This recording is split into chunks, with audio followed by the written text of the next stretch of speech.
we got the legendary Maze Love, the best co-host in the game, joining us. Thank you, Maze. So excited to see you tonight. Well, okay, Ryan, go ahead, sorry. I was just saying hi. Go ahead, Sam. Hey, Maze. How's everybody doing tonight? So stoked to have you here, brother. Can't wait. Appreciate it. I'm sorry I missed the last one, but listen, I got two things for you tonight, but I'm working on a thread for the second one. So I'm going to go with my first part now, duck out for a little while. I'll continue listening on speaker, and then I'll deploy the thread, and then later you can come back to me for the second part. How does that sound? Dude, I like the sounds of that, man. Sounds great, but I'd like to hear from you twice tonight. All right, well, maybe. We'll see. But just to tease you, the second part of this, I did a little bit of a dive into this FBI agent, Robert Bowles. So that's going to be the second part. But the first part, I want to go back to a theme that we were hitting on last week, and that is the deadly parallels between the Charlie Kirk assassination and other infamous assassinations in the past, namely the JFK, RFK, and MLK assassinations. And last week, we reviewed many of those parallels. I put together a list of nearly 20 different parallels between, common threads running through all four of these assassinations. We also threw in Yitzhak Rabin for kicks and giggles. Turns out there's a lot of parallels with that one too, but I'm not going to worry about that one right now for the purposes of this discussion. So after I made that list, Ryan, I continued doing research, and I was getting feedback from other people, and we're putting together more parallels and more elements in common.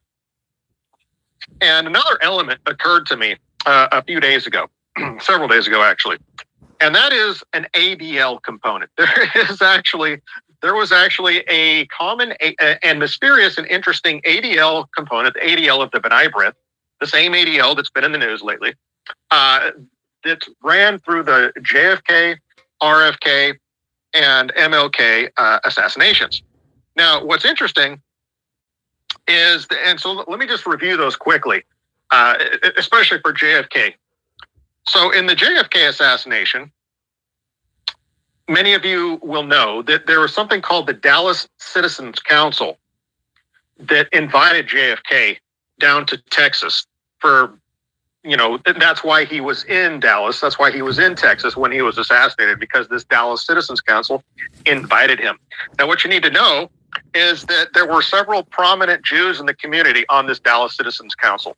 Sam Bloom was the president. He was a Jew. It's rumored that he was a member of the ADL of the B'nai B'rith. It's not known for sure. However, Julius Sheps was a member of the Dallas Citizens Council. He was Jewish, and he was a member of the ADL of the B'nai B'rith. Okay? Now, Abraham Zapruder is also tied to the ADL of the B'nai B'rith. Many of you will know he's the Jewish guy who shot the infamous film, the Zapruder film, that caught the assassination on film. Okay?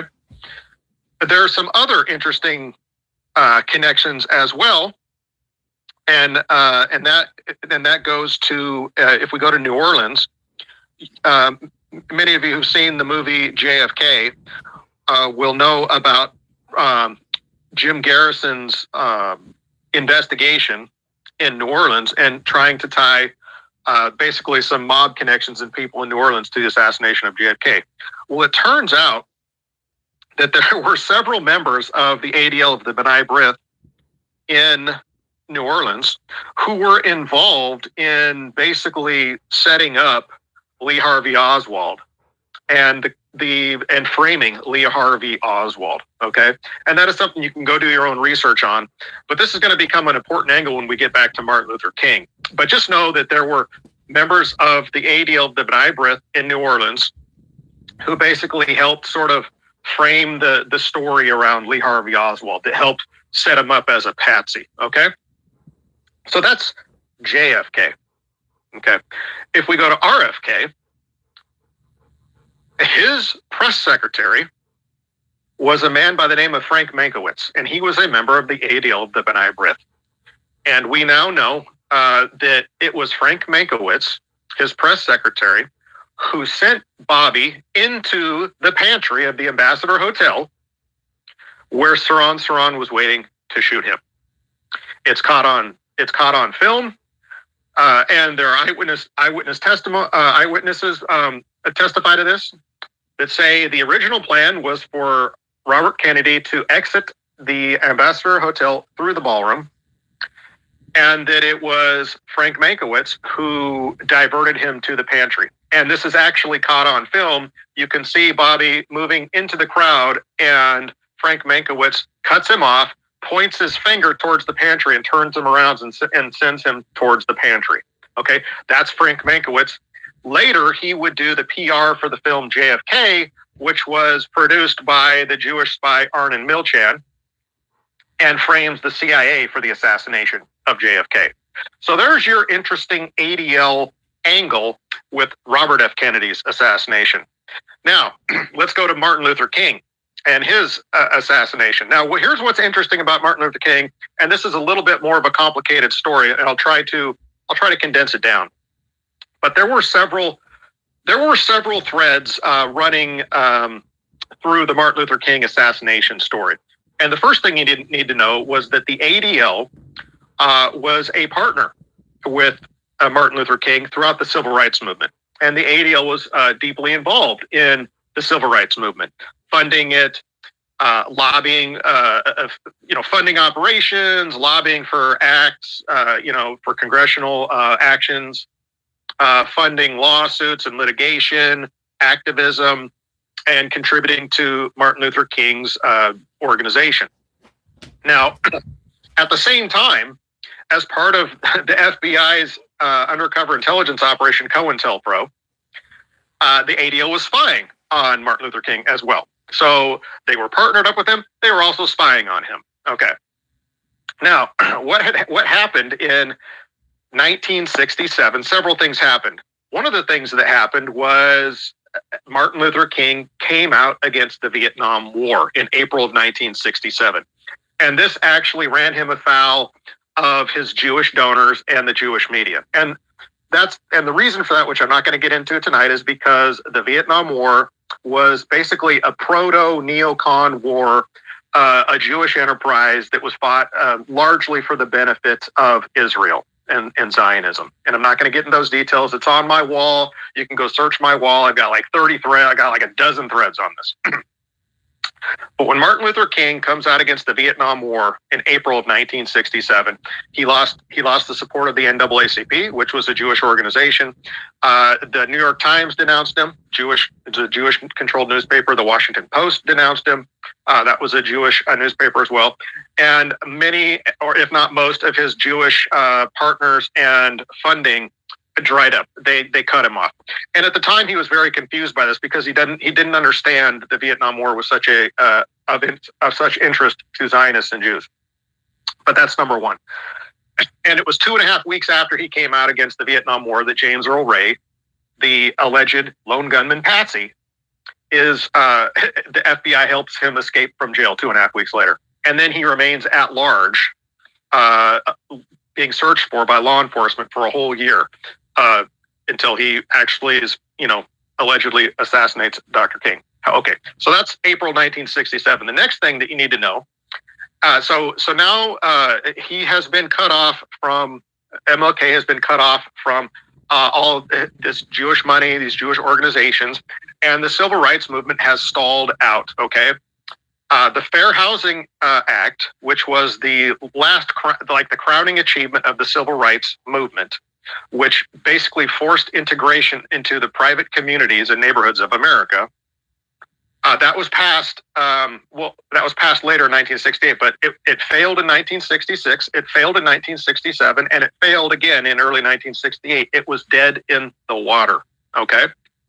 Now, what happened is when Martin Luther King was assassinated in April of 1968, there were riots all around the country, and Emanuel Seller, the Jewish congressman, basically took up the Fair Housing Act for the 4th time. And on the momentum and the heightened emotions of rioting America, they rammed the Fair Housing Act through Congress, got it passed, okay, within like 6 days. Okay. Very huge, important legislation that up until that point had been stymied, and they had basically lost the support of Martin Luther King for that, okay? So that's the second thread. The civil rights movement had basically stalled out, and they had failed in trying to force integration on America. But then they utilized his assassination to ram it through. Okay, so that's number 2. Number 3, and this is where it's going to get really interesting. Number 3, Martin Luther King had originally been aligned with Israel and Zionism up until the Six-Day War in June of 1967. After he saw the actions of Israel in the Six-Day War, he and some of the members of his organization started getting cold feet about supporting their open support for Israel. And throughout the summer of 1967, they had discussions and meetings about this. And in September of 1967, he formally withdrew from the planned visit, the visit that he had planned to go to Israel in November of 1967. They had the whole thing set up. There were flyers, announcements, big media thing. Martin Luther King's going to Israel, November 1967. Is going to be the whole 9 yards, right? Probably go kiss the wall, touch the wall, tour the Holy Land, all that stuff. In September, he pulls out, says, he's like, I'm not going. Then we find out later that in somewhere around December of 1967, his organization had started reaching out to the Palestinians. And he was going to formally ally with the Palestinians and come out in support of their cause, and just like he had with the Vietnamese.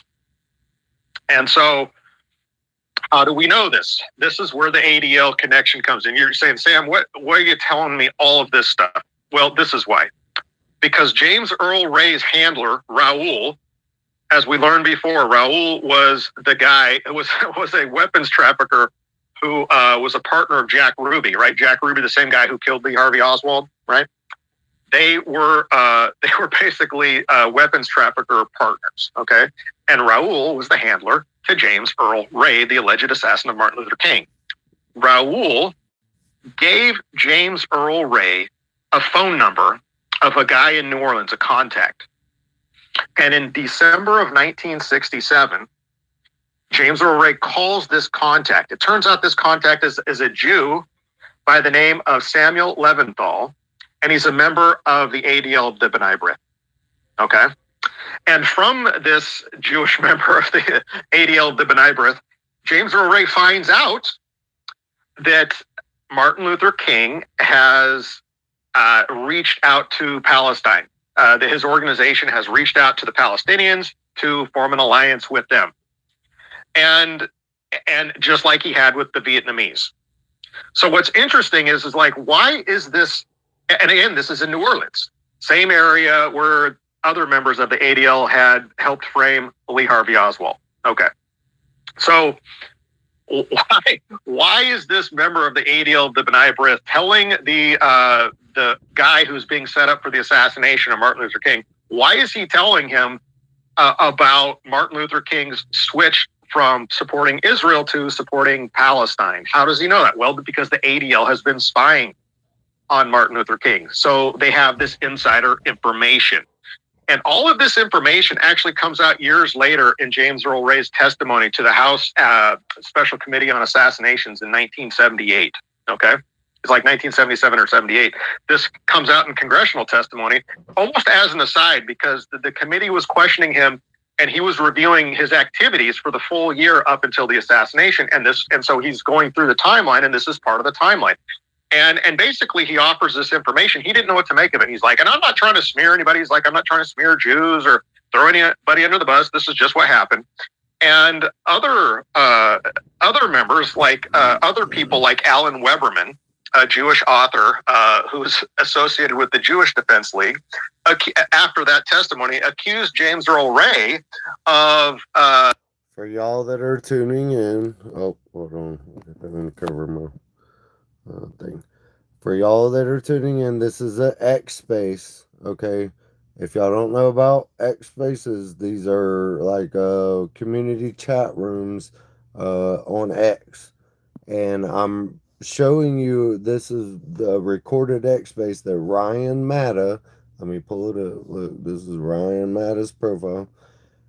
Just held with all these people. Ian Carroll comes in here, all kinds of this is an amazingly interesting X space. These are people that are talking in a chat room, okay? This is not me doing this. I'm just streaming it for y'all because most people don't know about X Spaces. I'm going to get right back to it right here. All right. There we go. Accusing the Mossad of having killed MLK. A little kind of sort of like one of those things where, like, I think the lady doth protest too much because he didn't make any such accusation. So that's way around the block to make my point that there is this weird ADL connection with Martin Luther King in which they basically educate James Earl Ray, the patsy in the Martin Luther King assassination, with this background information on Dr. King, that he was basically leaving Zionism in Israel and taking up shop with the Palestinians. Okay. And all of this stuff was not known to the public at the time. So I knew all this information. And so I was thinking about it. I'm like, well, if the pattern holds, all these deadly parallels between JFK, RFK, and MLK, then I started wondering, is there going to be an ADL connection to Charlie Kirk? In this investigation, is there going to be some weird aspect of the ADL involved? And then, I started having these thoughts, Ryan. And then the next day, I kid you not, is the day that Kash Patel announces that the FBI is going to part ways with the ADL. Of course, we know the ADL has been partnered up with the FBI for decades. They've spied for the FBI, like I said. And it's well known that they share offices with the FBI in Connecticut. And so I said, wow, this is really interesting. I'm not sure what's going on, but does Kash know something about the ADL and this assassination that we don't? Like, why is he all of a sudden distancing himself from the ADL? And that made me very suspicious. Now, I think there's other things at play here with the ADL, but I'm not discounting that. Now, here's the next thing. Yesterday, for anybody who watched Candace Owens, she revealed that she found out that the FBI field office that was sent to UVU to help with the investigation was none other than the Connecticut office that shares its space with the ADL, that trains all the FBI agents, right? They're partnered at the hip with these people, and they have been for decades. That's in the Connecticut office.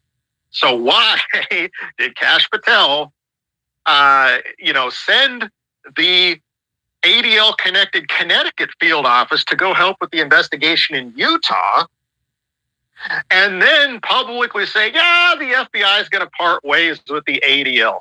What the heck is that all about? So I'm adding this to the list of deadly parallels, weird possible ADL association with the Charlie Kirk assassination, just like the JFK, RFK, and MLK assassinations. The ADL of the B'nai B'rith, we know the B'nai B'rith is this secret society, Freemason-ish fraternal order of Jews around the world. Okay. And they were spying on these guys in the 1960s, somehow weirdly involved in all three of those assassinations in the 1960s. And if you knew that and you were looking for a connection with the ADL of the B'nai B'rith now, all of a sudden this week there has been some tantalizing connections. And so that's just one more thing to add to the list. So again, if you think or suspect a cover-up, if you see patterns between the Charlie Kirk assassination and these other high-profile assassinations, you're not crazy. You've recognized patterns, and I submit that this is enough to keep an open mind about stuff. Now, is this proof of a smoking gun? Is this proof that Israel acted? Is this proof that there's a cover-up? No, it's not proof of anything. However, I do think that this does rise to the level of relevant evidence that we should keep an open mind that there has been a cover-up, or that there is a cover-up in place, that intelligence agencies might be involved, and that there a strong indication that there might be an Israel or Jewish hand at play, just like in those other assassinations. So that's part one of my remarks tonight, the ADL angle. The bombshell from Candace yesterday really sent my red flags up on that. I'm adding it to the list, Rand. So I'll hand it back to you, and I'll get to work on the second part of my information for tonight, which is an interesting dive on Robert Bowles, the FBI agent in charge of the Salt Lake field office. Sam, brother, you never, ever disappoint. Like, ever, never once have you ever let me down. You always come in and you always are bringing the heat. And I think it's absolutely crazy the amount of research that this man does. and the time that he's able to put all this together. These are things that, I think our Twitter spaces like literally remind me, like if you were in the 60s or 70s, this was the shit you'd be getting in a documentary 5 or 10 years later. But because of the internet, because of the talented people that we've got in our, I don't know if you want to call it a crew or whatever you want to call it, but the group of us that have kind of been fighting the JQ problem and just kind of digging into all this Israel stuff for the last couple of years. And, they're able to unpack these and put these things together in a fashion that nobody else can. So Sam, thank you so much, brother. I greatly appreciate it. No problem. And I want to get into, so I think that kind of tees us up for this, these, I bet if you go to some of the trials too, and you were to talk about, like Lee Harvey Oswald or any of the other rigged trials for these quote unquote conspiracy theorists, you're going to start to see a parallel between the justice system, the court system being completely rigged against these people. Even go and look at the Timothy McVeigh, and the Oklahoma City bombing, and the fact that Merrick Garland was the judge who overseen that case, and there's a ton of crazy conspiracy theories around that as well. So I kind of want to play this clip from Candace where she talks about Redacted and what the reporting Redacted did. On Monday, hopefully we'll have Elizabeth Lane. She's the journalist who's trying to get a new attorney hired for Tyler, and it's pretty interesting to hear how rigged the court system is here. So I'm going to play this right now. Here we go. Recently, Elizabeth Lane went on the Redacted podcast, and she discussed how the prosecutor is picking his opponent in the Tyler Robinson case. Take a listen to her explain that. Investigative journalist Elizabeth Lane is not giving up on this story. She's been on the ground in Utah connecting the CIA dots, the 3-letter agency dots and connections, and she joins us now. Elizabeth, great to have you on the show. Thank you for having me, Clayton. I looked at Tyler Robinson's case and I thought, well, why don't I get this guy a lawyer? Because that at least puts me near him so I can understand and control the process. And this is times where they couldn't find the guy a lawyer and they were kind of scrambling around to figure out who was going to be his lawyer. And I started approaching different firms in Utah, trying to get him a lawyer for pro bono. So I walked up to one of the most reputable firms in Utah, and I asked them if they were willing to represent Tyler Robinson for pro bono case. And I was extremely surprised what I got from them. First and foremost, they were like, yes, we're absolutely on this because we don't believe that what happened to Charlie Kirk was remotely a case of just a single,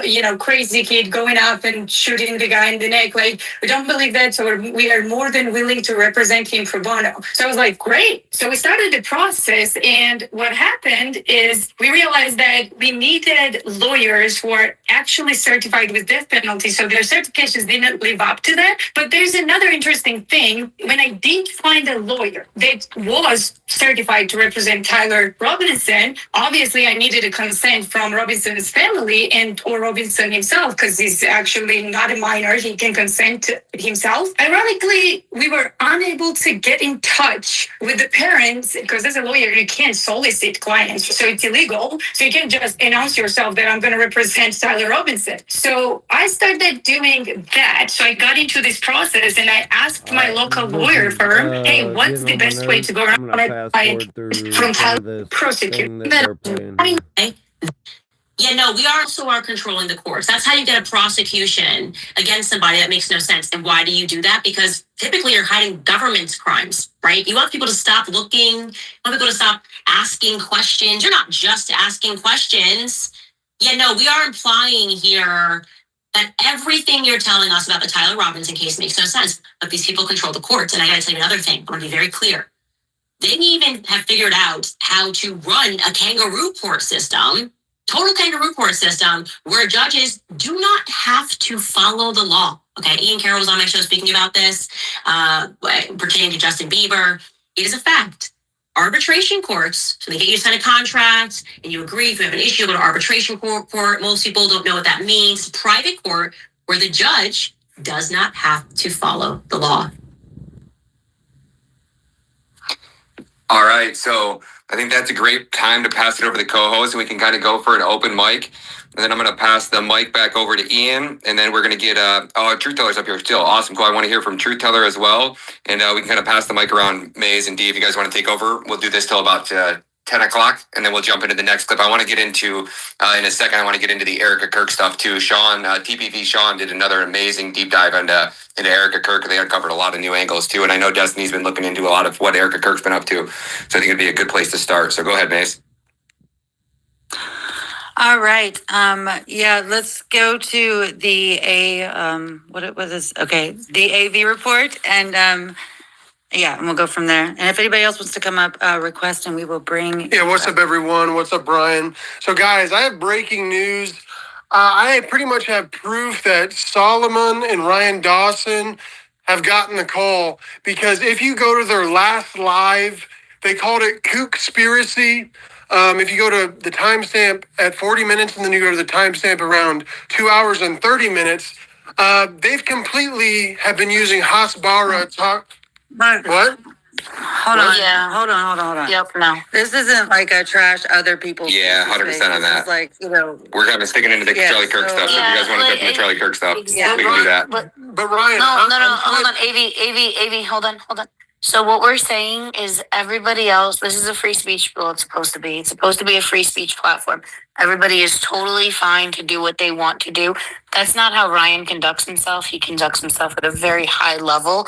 As a matter of fact, Ryan has been adamant to not spread conspiracy theories. As a matter of fact, Ryan has stopped others from spreading conspiracy theories, and he has held himself to a very high degree. And I'm 100% sure he wants to continue to do that, where we appreciate any of the support to this space and we appreciate the care. We're not going to do that here. So if you could please stick to the title. Thank you.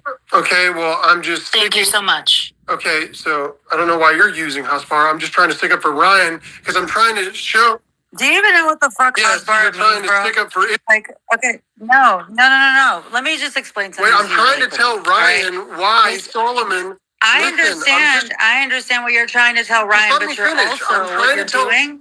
You know, I'm not. Okay, this is look. DM him. Okay, DM him if you wish, but to come up here and to try to like, you know, hate on somebody else's space or whatever. That's not how he rolls. That's not how I roll.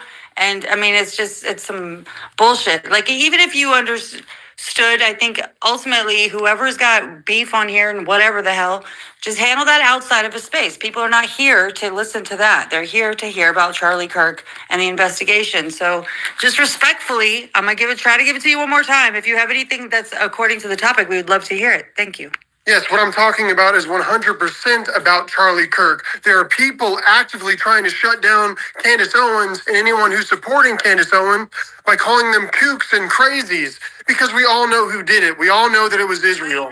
But Okay? you know, I've been called a kook and crazy so many times. Okay, but I'm You trying. can land it. Go ahead. You can finish and land it, and then you're good. Okay, but all I'm saying is I'm trying to tell you, Ryan, the reason why they did a 180 is because they got the call, because Solomon disappeared for 3 days, and all of a sudden he went from saying it was probably Israel to, oh, I'm going to believe the narrative. It was Tyler Robinson. Oh, they didn't crop the CCTV footage. There's no way. I'm telling you right now.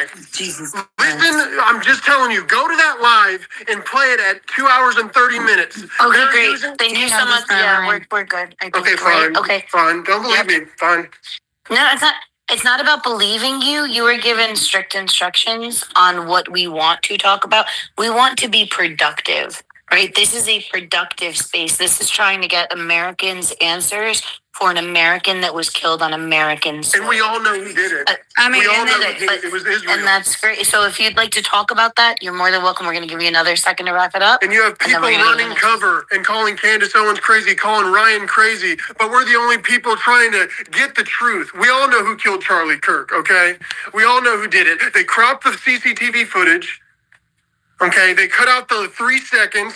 They didn't show him in the prone position. And that way people like Solomon and Ryan Dawson calling us Yep. Okay. Thank you so much. Hold It was on, a let him. pleasure. I mean, he's making a point there. He's talking shit, but just let him finish. Well, I think they dropped you now. So no, go ahead. Just finish what you're saying. I mean, he's not talking shit about them. Go ahead, finish what you're saying.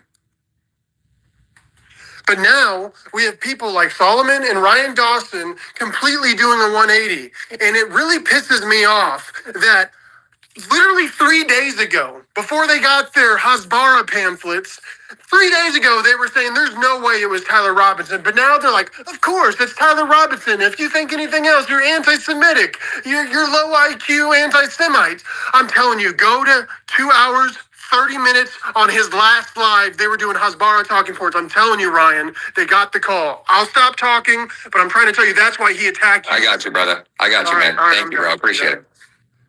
All right, go ahead, Ian. You want to jump in there? Or Truth, you want to jump in?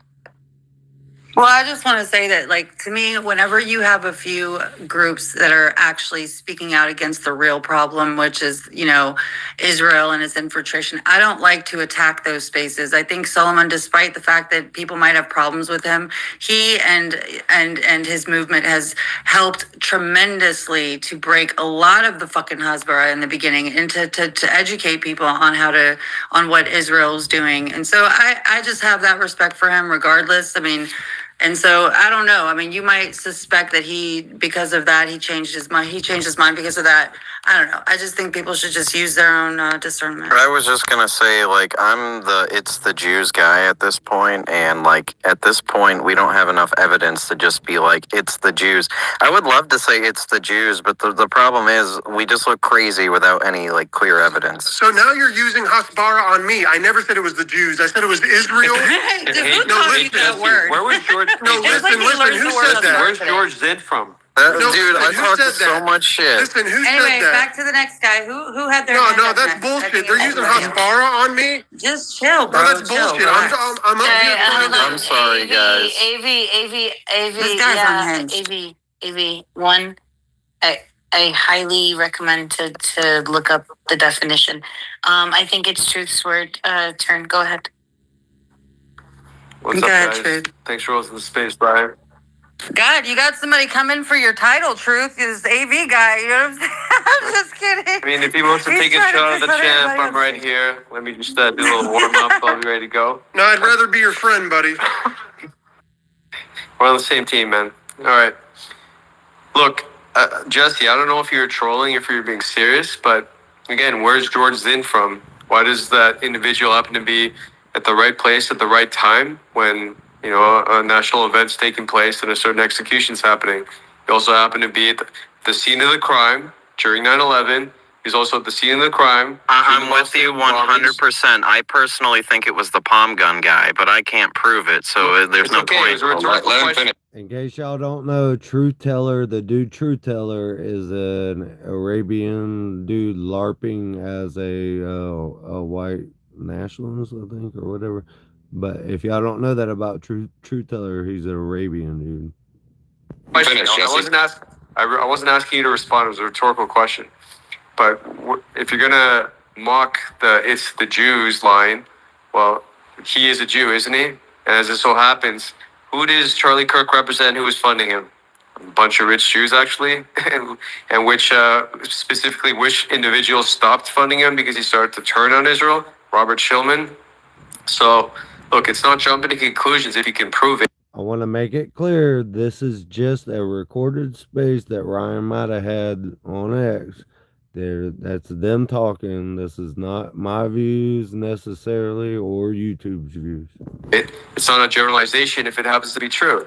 It's just, it came across as, again, I wasn't sure if you're trolling, if you're mocking, if you're trying to be condescending, but facts are facts when it comes to who is best at creating these types of psyops. So this way they can deflect and distract people from their real agenda, which is to create a surveillance state. Just as they did yesterday, briefly anyway, where you had, a couple of individuals supposedly get shot. And I'm going to keep saying supposedly, allegedly, because I don't believe anything I hear from these people anymore. I think they're just trying to create as many psyops as possible to see what's going to stick.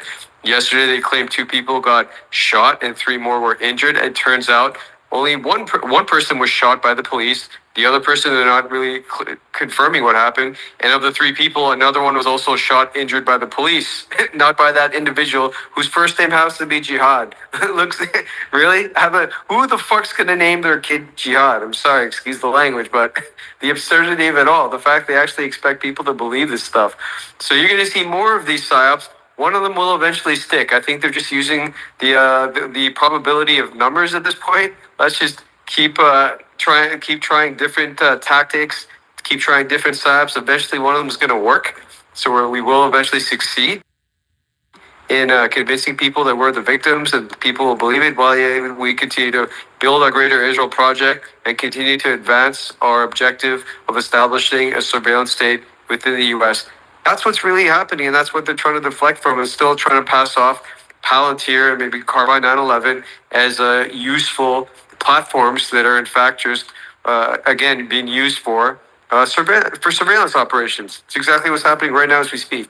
But they want everyone talking about how Charlie Kirk was shot. Was he actually shot? Or did his microphone just blow up because of somebody igniting it?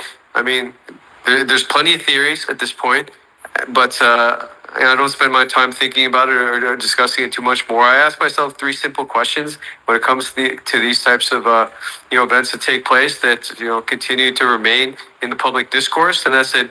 Who has the ability to carry out this type of operation? Who benefited most from this operation? And who has the greatest ability to cover it up?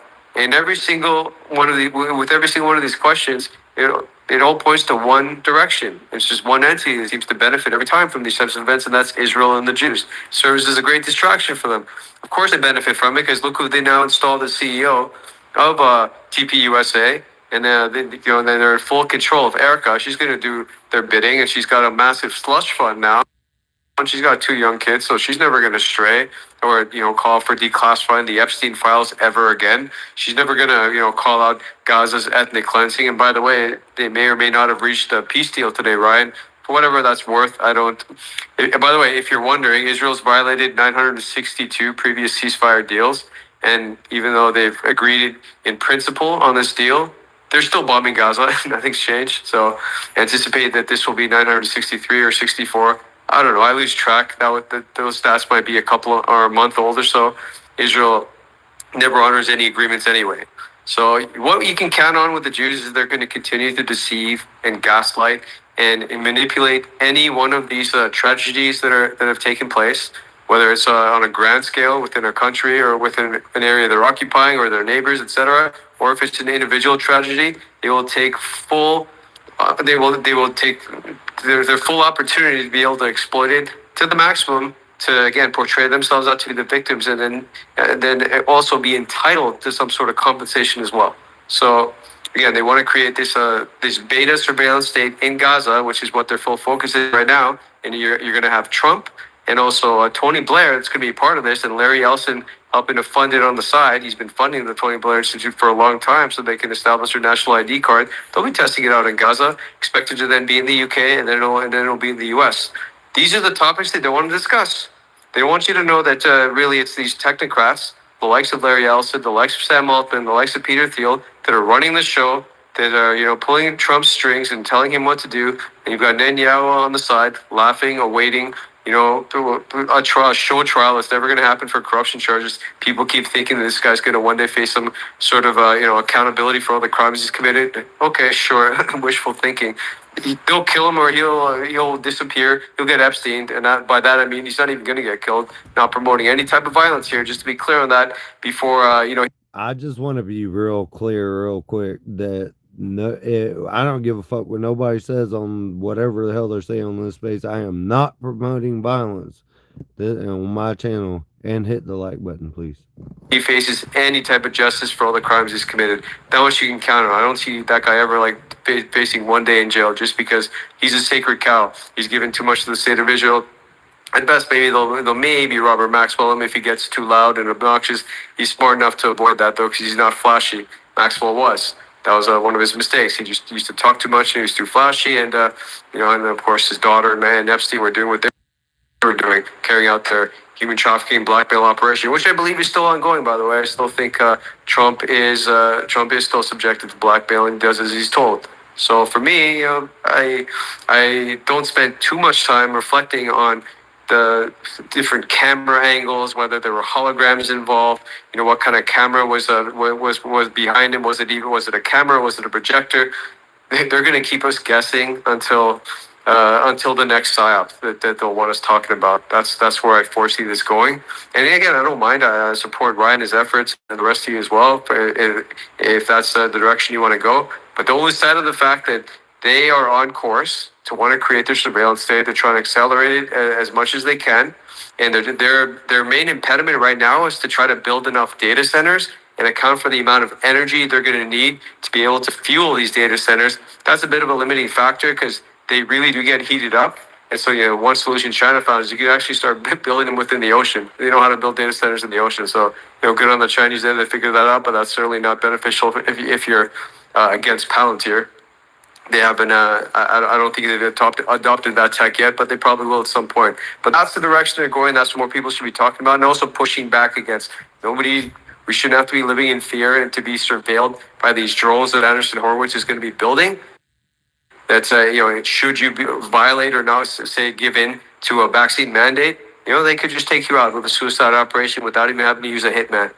Which costs for them peanuts. No cost to just carry out these directed hits on anyone that pushes back and offers any type of political dissent or just wants to maintain their bodily autonomy and not want a vaccine. So anticipate that this is what they're pushing towards while they keep the masses distracted. And also, let's not forget that they still may want to do some sort of intervention in Venezuela. I don't know if there'll be boots on the ground or whatnot, but they really want Venezuela oil and all of its natural resources that are sitting there because they've already got Argentina, they've got Ecuador, Brazil is kind of they're almost there with it, and Iran's also on the chopping block. So they may be pushing towards a World War III as well. I think those issues are worth spending more time on rather than again, my personal opinion here, rather than continuing to dissect and analyze what may or may not have happened to Charlie Kirk.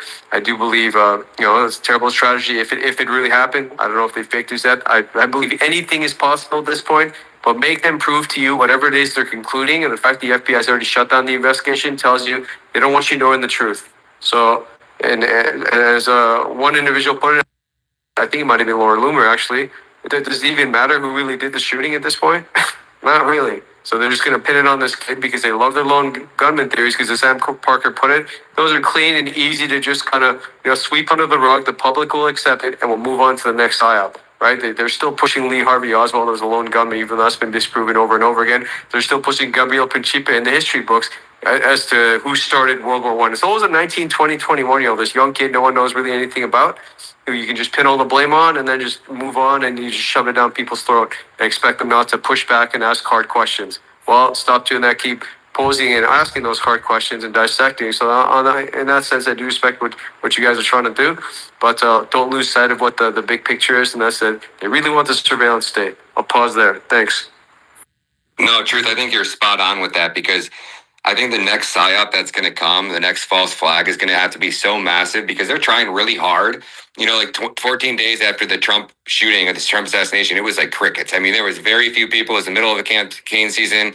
And every day, it didn't really matter what the headline news was. Any story could break and beat whatever anybody was saying when they were talking about Trump. But here we are, what is this, 23 days or 24 days after the assassination? I think that this is impressive. I'm not going to lie that people are still giving attention to this, considering how good and how much crazy chaos they have going on around their country. So I've been warning everybody. I think something massive is going to happen. I don't know what type of false flag, whether that's going to be a geoengineering attack like we saw in Maui or, in Hurricane Helene, or if it's going to be something more so like a 9/11 style attack, which is also what we're kind of hearing about. And we're hearing that if you guys are just joining us for the first time, we've covered this a few times. I have some friends that spent 24 years in Border Patrol, and they're very well connected, and they have a lot of friends that are still working on the inside of these government agencies, and they're all getting basically the call, if you will, saying that there's rumbling out there that there's going to be some type of false flag terrorist attack that's going to be carried out on USA soil. They're going to be specifically targeting major cities where they only have one trauma unit, so that when after the attack takes place, basically people all head to that one trauma unit, and then as they're coming to that trauma unit, there's a group of assets, if you will, that are going to be there ready to attack the victims as they're coming into the hospital, including the hospital staff as well. So they need something so massive to take the stank off of this Charlie Kirk investigation. I don't see this being like we're going to go to trial with this kid and he's going to have a fair trial. I think we've covered that. They're already trying to rig the trial and rig the court system against this kid. So it's going to be interesting to see how this plays out, to say the least. And I know Ian Malcolm's been waiting a little bit. I want to give Ian Malcolm a chance to jump on the mic, and then we can go to a round of hands. And in a couple minutes after Ian's done, we take a couple hands, we'll go and play this next clip from Sean and get into the Erika Kirk angle. Go ahead, Ian.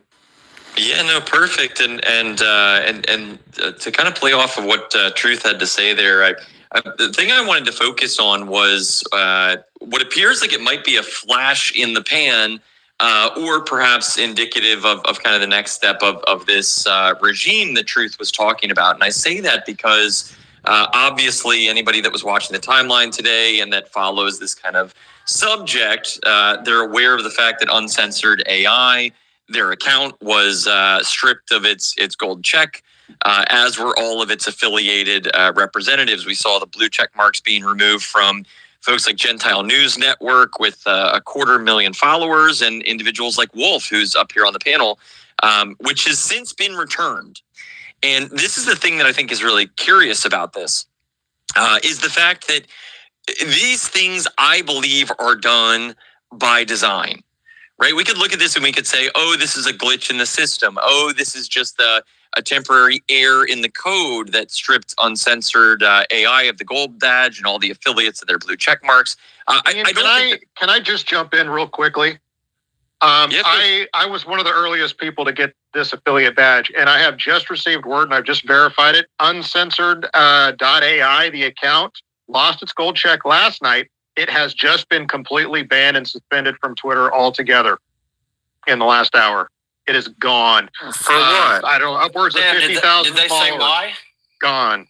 Did they say why, Sam? We do not have any information. We were spending over $5,000 a month affiliating over 80 people across all political, entertainment, social, cultural perspectives. I mean, we had people in sports that tweet about boxing because it's Uncensored AI. Anyway, the point is we're spending over $5,000 a month, over 80 affiliates, spanning the cultural, sociological, political spectrum. It has just been banned in the last hour, completely nuked off of Twitter.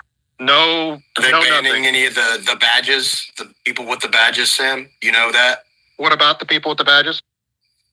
Are they banning any of those? I do not know that yet. Now, as far as I know, and Ian, I'll come right back to you. Just wanted to interject that. But as far as I know, nobody else has been banned. Most of them they've all lost their affiliate badge.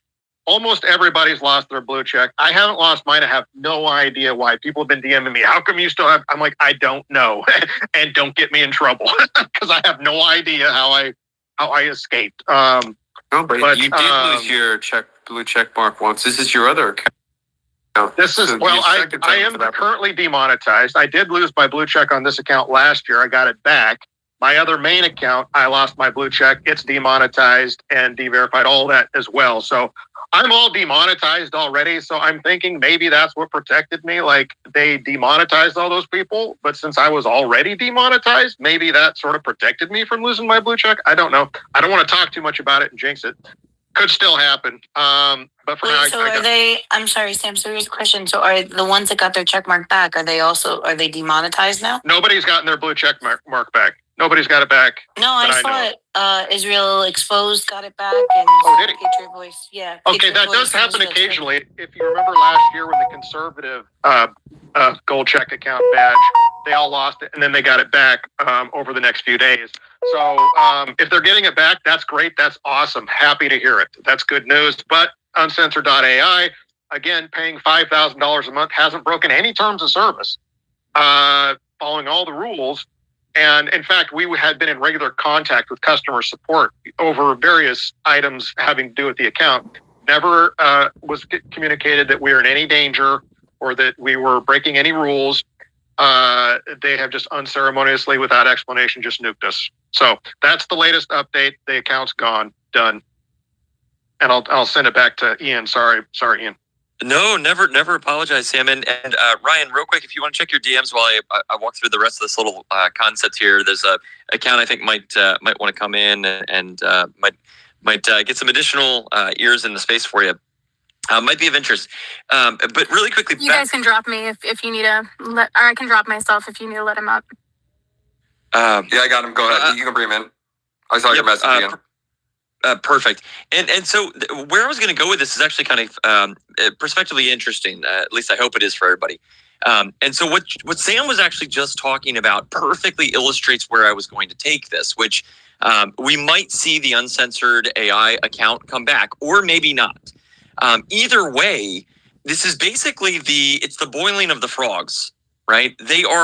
They're increasing the temperature day by day, and they're essentially giving shock therapy to all of us, to the system, to get everybody on pins and needles When is the big purge going to come about, right? And you saw this all over the timeline with people fearing this is the end. Or perhaps it's right around the corner, right? We're all going to get nuked off this platform. And what that obviously does, it has the chilling effect on the conversation. It gets everybody a little bit more uneasy, a little bit more anxious, and therefore a little bit less vocal about these types of topics. And what I find really concerning is that reality and the recognition that the people at the very top of all of these conversations across the mainstream media, across social media, all of these influencers, on one hand, we've got the shills that are getting their $3,000, $4,000, $5,000, $7,000 per post, some of which don't even have accounts that are as big as Ryan's, right? Ryan, you have a bigger account. Like, let's think about this. You have a larger account than people getting paid thousands of dollars per post to basically just propagandize the masses with their audiences, right? And on the alternative, I was doing 40 million views or impressions a month when I sent Wolf a screenshot, and I was only making about $250 to $500 a week on here. Well, and that's where I'm going with this, right? Yeah. We're basically getting to the point where, in the case of uncensored AI, like Sam just mentioned, people are paying to try and share the truth. They're paying out of their pocket, while the inverse, liars are getting rewarded hand over fist to just push out complete and utter nonsense. And so obviously we know what that's going to do in terms of just Pavlov's dog and the discourse at large, right? People are unfortunately, they're often motivated by the carrot. They're fearful of the stick. They're happy to just be compliant. And what they are doing, that's why I mentioned this idea of the shock to the system. I don't think that these things are just glitches. I don't think they were just going on after the uncensored AI account and they accidentally clipped all these other individuals, Sam included, Wolf included. No, I have a lot of people in here. I want y'all to know this is a recorded X space that Ryan Matta, I'm showing you his profile right now, held on X. I'm just sharing this with y'all. If y'all want to go join him, follow him and all that stuff, that's good. I'm just showing you X spaces because most people don't know about them. Okay. I think they're doing this as just a demoralization tactic. They're doing it every single week, every month, every quarter, every year to just try and get us to the point where we look around and it's like, is it worth it? Like, we're spending all this time, all this energy trying to do something, not because we profit off of it, not because we benefit off of it. In many ways, people lose their job, they lose their opportunities, they lose their demonetization, right? Or actually monetization. They get demonetized, right? People are selflessly. And in some sense, there's a saintliness to that. And I use that term intentionally because I think that there's a moral issue that the people that are willing to stand up in opposition to the liars, that are willing to stand out in the rain, while the people that sit inside by the cozy fires, getting their Rolex watch and the Bugattis, as Andrew Tate would say, right? As they basically look out the window and they look down their nose and they snicker and they sneer at the people willing to have a moral compass. And that's the sad truth of the matter, is that when you couple what I'm describing with the ever demoralized people, well, what does a demoralized group fundamentally lose? Their morality, their righteousness, their willingness to stand up and stand in opposition to evil. And that is what we're being lorded over with. That's what all of these efforts are, these shocks to the system. It's to just get us to the point where we just give up. And the truth of the matter is, for what it's worth, the fact that they're going to these absurd lengths, that Netanyahu not only gets Larry Ellison, and Truth Teller did an unbelievable space going into the backstory on that psychopath. The fact that his money, it's all really nebulous, it's all really weird, where all his riches came from. But what does he do with them? He gobbles up TikTok. His son gobbles up Paramount, Warner Brothers, all these other media networks. And then what do? They turn around and they say, CBS News going to be ruled over by Barry Weiss, a literal Mossad propagandist, right? So at every turn, you're just going to be lied to. You're going to be encouraged to just basically bow down, to bend the knee, to nod along to the lies and the liars. And also that you can get some currency so that you can buy something or just watch it be ever inflated to nothingness in your bank account by the very people that are destroying essentially everything. Or we say, you know what? I don't care about those things. I'm going to look for something different, look for something else. I'm going to find the beauty in the sunrise.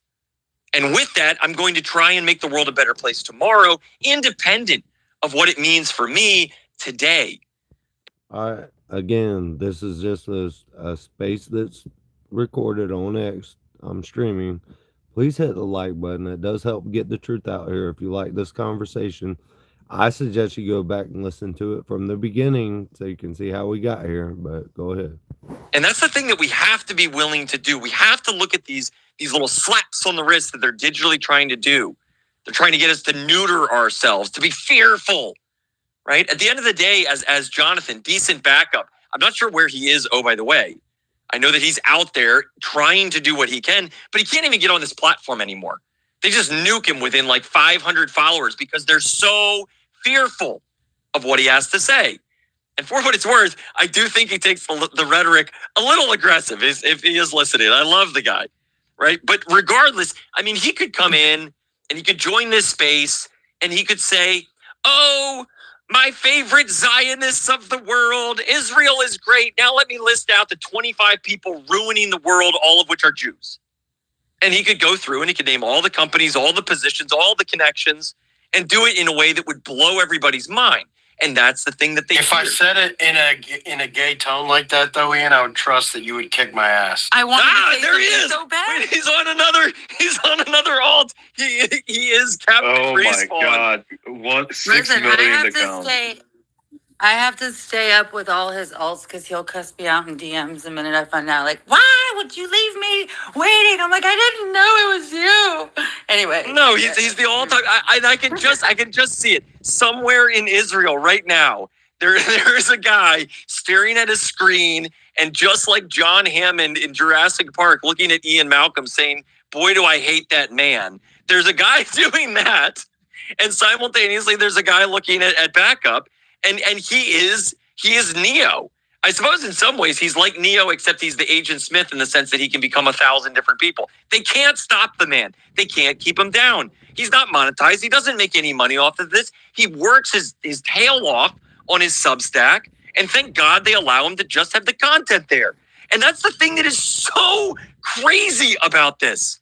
If we had a remotely level playing field, if Sam Parker got to go into a room on live, You're wondering where you can listen to the whole conversation. I started it pretty much from the beginning, but I got it like kind of I fast forward through shit that doesn't interest me personally on my stream because this is my stream.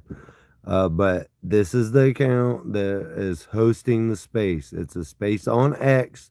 Most people don't know about them. I understand that this part is probably really disinterested to y'all, but I'm just streaming X spaces. That's all I'm doing. If people knew about these motherfuckers and the big hitters that came in them, everybody would be on X spaces. All right, here we go. Live television against Ben Shapiro and every other one of his sycophants, he would walk him in circles. And the entire world would be like, wait a second, how did I not know all of these things that Sam would just lay out very calmly? And that's the beautiful piece about this is we are going to win. It's just a matter of how do we get there? How do we get the audience? How do we get the ears? It's why they are desperate to censor us and suppress us and all these other things. But the beauty is, as they take all of the steps to try and accomplish this absurd totalitarian regime, well, then they just validate the very things that we suggest. And it's getting to the point where I'm sure Sam and Truth and Backup and everybody else that finds themselves engaging with these just psychopathic Zionists on this app that lie through their teeth. You just merely present truth. And then they say, oh, you're a Nazi, you're all these other things. And you just say, well, am I wrong? And they run away because they can't say anything else. And that's the amazing piece about what we're doing is that we are going to win. We just have to, again, we have to realize that the most important thing that we can all do is to support one another, to ensure that we maintain that moral frame, that we try and keep looking at the sunrise in the distance, the light at the end of the tunnel, because the alternative to it is really, really, really dark. It's not just a subservience to an economic machine. It's a complete lack and a loss of everything that is good, everything that is beautiful, everything that makes the world, for what it's worth living in. Because at the end of the day, you could have all the Bugattis and all the other things that Andrew Tate would advocate for. But if you're miserable and you're a world that's just as dystopian as it gets, what good is another watch? How many do you need? The only one that I need is one that tells me the time, because it's every single time. And I need a compass that tells me where north is, because if I keep looking at the North Star, then we're going to win. And we just got to keep that in mind. We just got to keep our eye on that prize. We just got to keep at it day after day. And whenever they try to do anything, like what they did with this nonsense with uncensored AI and all the other people that they attacked and took away their platforms, whether it's for a minute, a second, an hour, we need to all come together every time and say we will not accept this. Because I really do believe that as part of that demoralization, they're going to keep doing these little attacks, hoping that every time we get quieter and quieter and quieter until we go off into the sunset. But instead, we will get louder and louder, and more people will join in our cause. And as we do, we will make it impossible for them to fundamentally shoot down all the liberties that God, not Elon Musk, not Larry Ellison, and certainly not Benjamin Netanyahu, gave to us. And they can hate Christ, they can hate God, they can hate Muhammad, they can hate all things that are religious and good. It doesn't matter.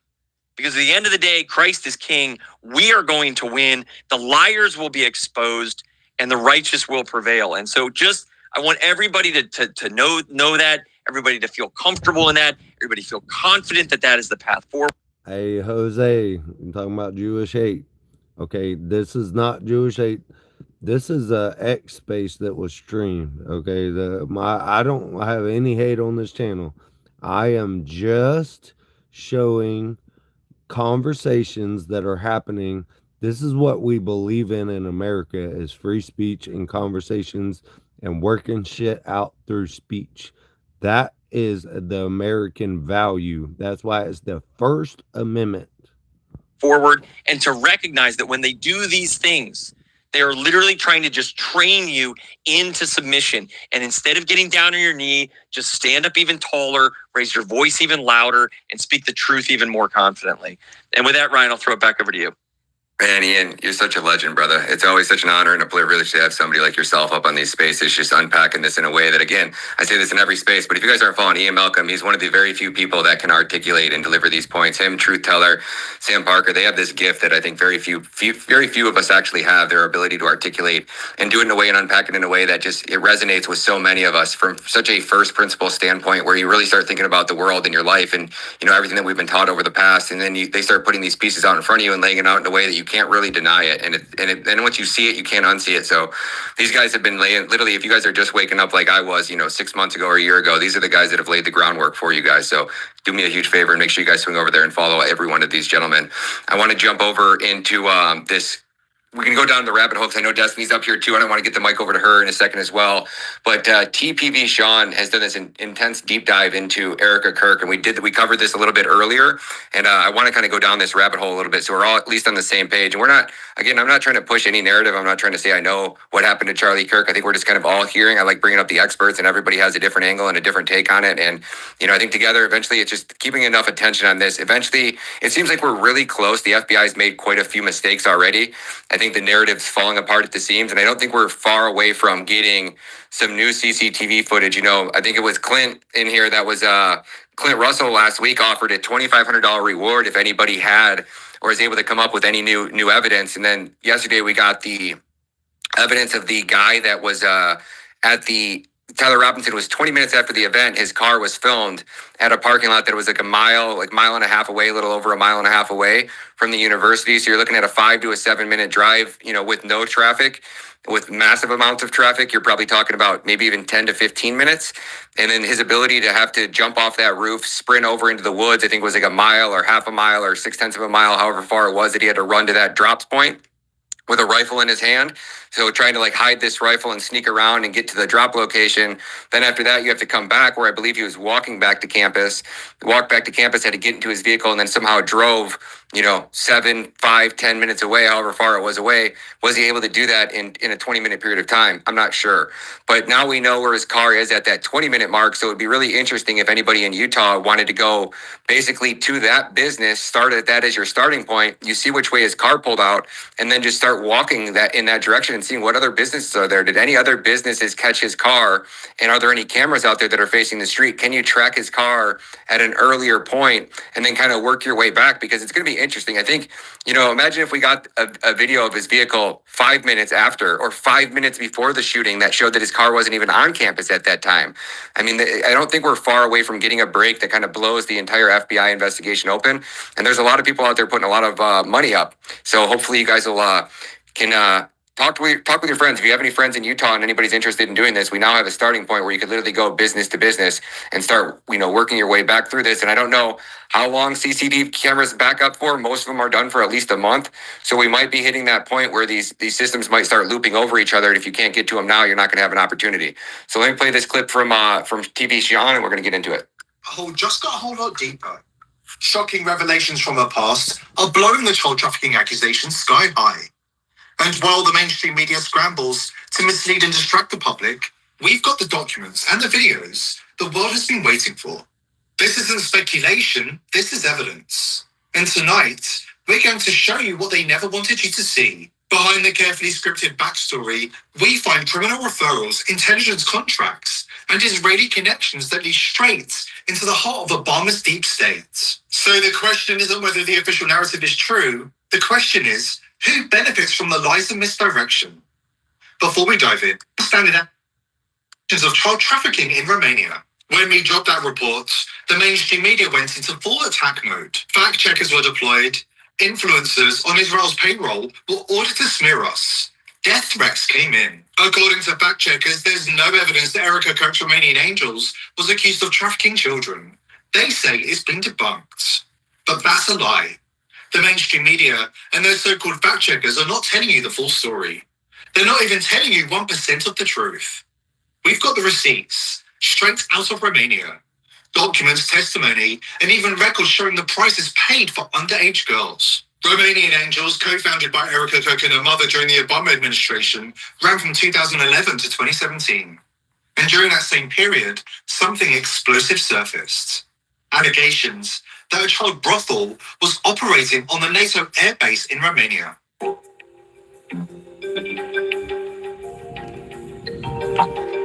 So border with Ukraine. Anna Maria, a Romanian translator working on that very base, came forward and accused US military personnel of trafficking underage girls. And we're not talking about some fringe figure. As a NATO translator, Anna had access to the highest levels of power. She was in the room with world leaders. She even met Joe Biden, who at the time was serving as Obama's vice president. She named names. Colonel Otto Busher III and his senior adjutant Lloyd Sparks. She said this had been happening since 2011. How did she know? Because she saw it. Her office was right next to Colonel Bush's. She says she watched as young girls were brought in and never registered and never accounted for. And that's when she started digging. And that's how the child brothel story that rocked Romania at the time finally came to light. And when Anna Maria's computer broke down, she was accidentally given a replacement laptop that hadn't been wiped. It had belonged to a Romanian employee on the base whose job was to translate Commander Otto Buscher's messages to prostitutes. And those files were still on the hard drive. Not just the conversations, but the amounts paid for sexual services. Later, a man referred to as L in the official records tried to delete those files from Anna Maria's system, but it was already too late. She'd saved them. And today, those files are in our possession. Inside them, clear as day, are the prices, the transactions that Anna says links to the commander himself. Digital records, hard proof, evidence of the buying and selling of underage girls, some of whom were allegedly kept under armed guard. Now, once again, you'll hear the mainstream media claim over and over again that there's no evidence linking these allegations to the military personnel or linking these allegations to Erika, Kirk, and her family. The problem is that the mainstream media is refusing to tell you why there is no quote-unquote credible evidence linking the two. And the reason why could serve as a valid explanation for why Erika decided to host her non-profit organization in Romania of all places. Here's why. In 2001, the US and Romanian governments signed an agreement. Any crimes committed by US personnel on Romanian soil would be investigated exclusively by the US government. Romania has no power to prosecute them.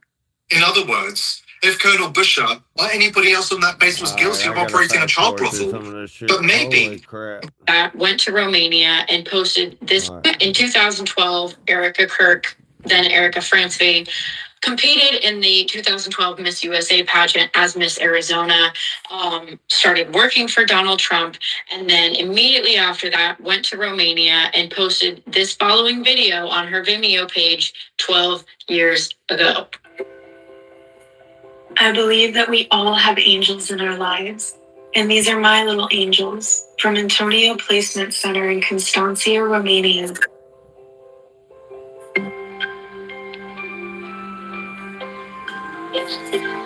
She says thank you to Colonel Bush and the U.S. Army and the USMCA.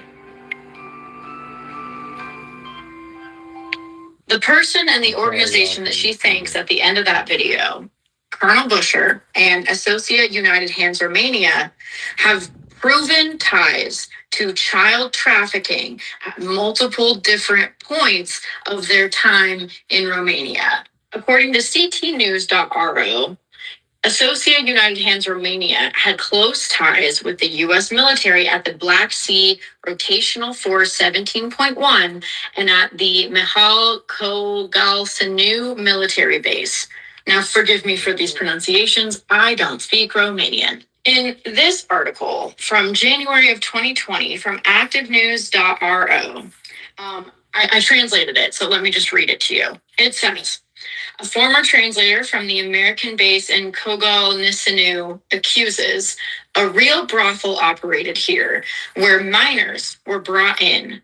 The woman filed a criminal complaint with DICOT, D-I-I-C-O-T, requesting that the Kogalsanu file be connected to the Carousel Develsalu file. DICOT is the branch of the Romanian government that investigates organized crime.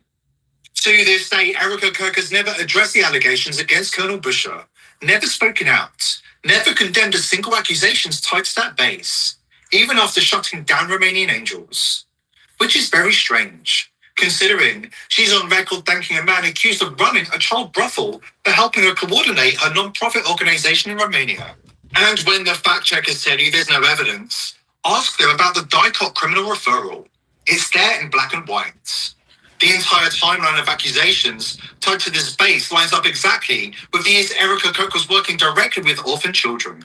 And then suddenly, she shut it down when the Obama administration left office, without ever giving a clear explanation why. Nor has Erika ever explained how she managed to get directly connected with Colonel Busher, or how he became involved with her orphan non-profit in the first place. The most likely link? Her mother, with her deep state ties inside Obama's Department of Homeland Security and Department of Defense. At this point, it's not just Erika who has to answer questions, her mother does too. Because if you think this rabbit hole is deep, you haven't heard anything yet.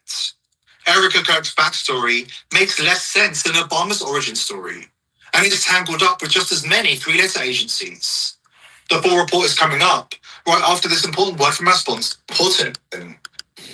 Okay, And there's all, advantage of this fantastic have always been pushed about her parents. Nobody really knows who her dad is. Her mum raised her all on her own. And supposedly the reason she ended up in Scottsdale, Arizona instead of Ohio was because her parents got divorced. Now, why did people believe this version of events? Because Erika said it herself. And because the media, as usual, just went along with it, never questioning the obvious holes in her story. Here's the truth. Her parents are Laurie and Kent Francevey. Yes, they divorced. And yes, Erika and her mum moved to Scottsdale. But no, she didn't move because of the divorce. By Erika's own words, her mum went to Arizona for a business opportunity. One that just so happened to connect back to the murkiest corners of the Obama deep state. With her background in the Department of Homeland Security and her connections with the DoD, It made sense for her to set up shop in a place where those deep state connections could be leveraged. How did your mom choose Phoenix? So she chose to move to Phoenix from Ohio because there was more of an opportunity for a female business owner out here, especially from the standpoint of she was getting involved with the government, so Homeland Security and Department of Defense. And so she had other business partners that were out here that were already in that industry, even one that was a mentor of hers. So it was really convenient to be able to come all together in one place to really have that. Erika has repeated over and over that she was raised by a single mother. The media echoes it constantly, painting a picture where her father Kent is practically invisible. They pretend like he had nothing to do with her upbringing. But here's the twist. While people have been busy trying to tie AZ Tech and its Israeli connections to Kent Fransby, it wasn't Kent who launched the business at all. It was Lori, Erika's mother. And yet Kent, the father, who was supposedly absent from Erika's life after the divorce, just so happened to be listed as the company's program research director. That's right. The company, founded in 2003 and based in Scottsdale, Arizona, connects both parents. Even more telling, for most of her public career, Erika carefully crafted the image that her dad wasn't around. But in this very video, she openly admits that he was part of her life and living in Scottsdale with them. So why spend years hiding that? Why build an entire narrative of a single mum struggle story when the truth was sitting right there? But my father ended up moving out here as well because my grandparents had a home out in Sun City. And so it took a little bit to get everyone out here. It took several years, but by that time, everyone was out here. So we had a little bit more family than just us. Here's where the backstory really goes off-piste. Yes, Kent is Jewish and does have ties to the Israeli deep state. But hold on, because this is where things get even stranger. Lori, not Kent, created a subsidiary of AZ Tech called G-Tech Industries, a so-called security firm. But G-Tech wasn't just some local tech outfits. They were working with the Department of Defense, Lockheed Martin, the NSA, and even elements of the intelligence community. So the question becomes, what exactly was Lori building in Scottsdale? And why was it so carefully hidden behind this plucky single mom narrative of divorce and struggle? And yes, people, your suspicions were correct. Lori's companies, AZ Tech and E3 Tech, weren't just dabbling in small-time defense contracts. They were directly involved in projects related to Israel's Iron Dome through collaborations with Raytheon. These are missiles from Israel's Iron Dome missile defense system, a land-based system that intercepts and destroys short-range rockets and mortars. It has become a bedrock of the country's defense since its introduction in 2011. I gotta get back to. And it doesn't stop there. The firms were tied into multiple projects across the Department of Defense and the intelligence community. They even boast that they specialize in EMP. Charlie. With her family's deep ties, as the dust settles, nothing. I'm sorry, y'all, if y'all wanted to hear that. You can go back and listen to this about that. Yeah, we love the country. I go to a round of hands. I know we got a lot of people down in the space. Anti-woke, I'm sorry, bro, that you got knocked down. I know you've been waiting for a long time. So as soon as I get, I'll let one person jump up here and speak. Then we'll drop somebody down and then we'll get you up here right away, brother. Sorry about that.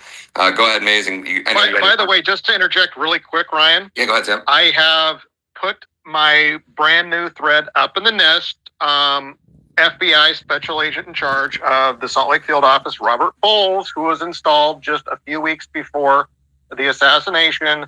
I have an expose of him, a whole thread up in the nest. Everybody check it out, like it, bookmark it, retweet it. And Ryan, at your discretion, I'll be ready to review that in the space here. Awesome, brother. We'll do that right at about, we'll do that right around 11. Okay. Thanks, brother. All right. Appreciate it. Who was up first, Maze? And then I'm going to pull up Anti-Woke and let him go. He's been waiting for a long time. Truth, what are you doing down there, bro? I got you, bring you back up. I believe it was Health Uncensored, and then we will go to the other hands. I'm not exactly sure. But go ahead, Health Uncensored. Welcome. Hi, thanks for having me up. I'll be brief and concise, and I don't mean to derail the discussion, but it's relevant to this. It's relevant to what happened to Charlie Kirk, and it's relevant to this platform, as well as a lot of speakers spoke about PSYOPs happening. My experience on Twitter on this platform really essentially has been this, is that every 48 hours or so, between 48 and 72 hours, the platform X selects different topics to trend, right, to be discussed. And if you make a post about these topics, you get a boost to your impressions, your engagement, and your followers. And given the fact that a lot of accounts on here are monetized, it creates financial incentive to disseminate information. You know, you provide a hot take on whatever's trending, and it's becoming very predictable. About every 72 hours, there's a new topic for discussion.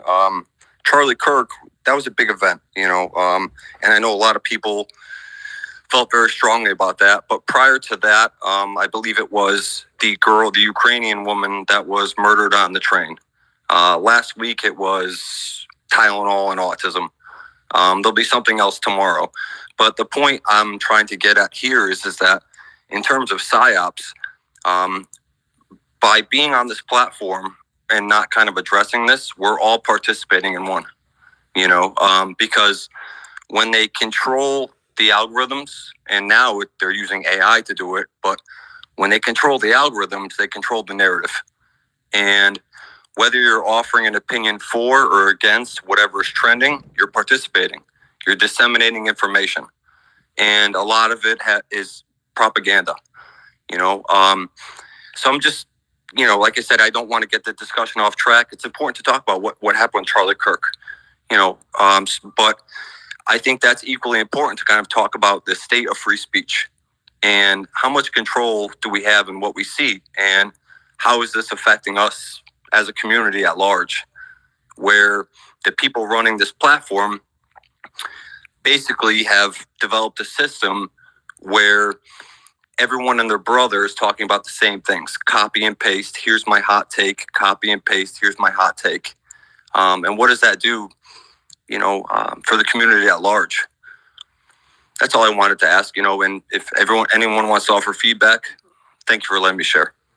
Yeah, I know that there's a part of the X algorithm and how that works and why you're getting that is, so the algorithm is determining what is getting posted on the featured and the search and suggested pages and the trending pages based off of certain characteristics. So if a keyword is used X amount of time, like let's just say Obamagate is used, you know, 100,000 times within a, you know, 60-minute period of time, that'll be enough to put that specific topic in that trending category. And then obviously, yeah, once things are trending, I mean, that goes all the way back to trend jacking in YouTube back in 2012 when we started doing that. When you could find a trending topic, I mean, that's the number one way to grow on YouTube. It's like the oldest strategy is you just find, you know, topics that are trending and relevant, and then you create content on them. And it's specifically unique because a lot of people aren't trying to rank for those keywords. Like if you search how to tie a tie, you know, you're going to see videos from 2005 that have been at the number one spot on YouTube for the last basically 20 years. But if you search, you know, something like Israel Gate or something new that just breaks today, as a smaller account, I have the ability now to create content on that specific topic and get my content in front of a whole new audience, because the algorithm is going to continuously put it there because of how many people are specifically searching for that content at that time.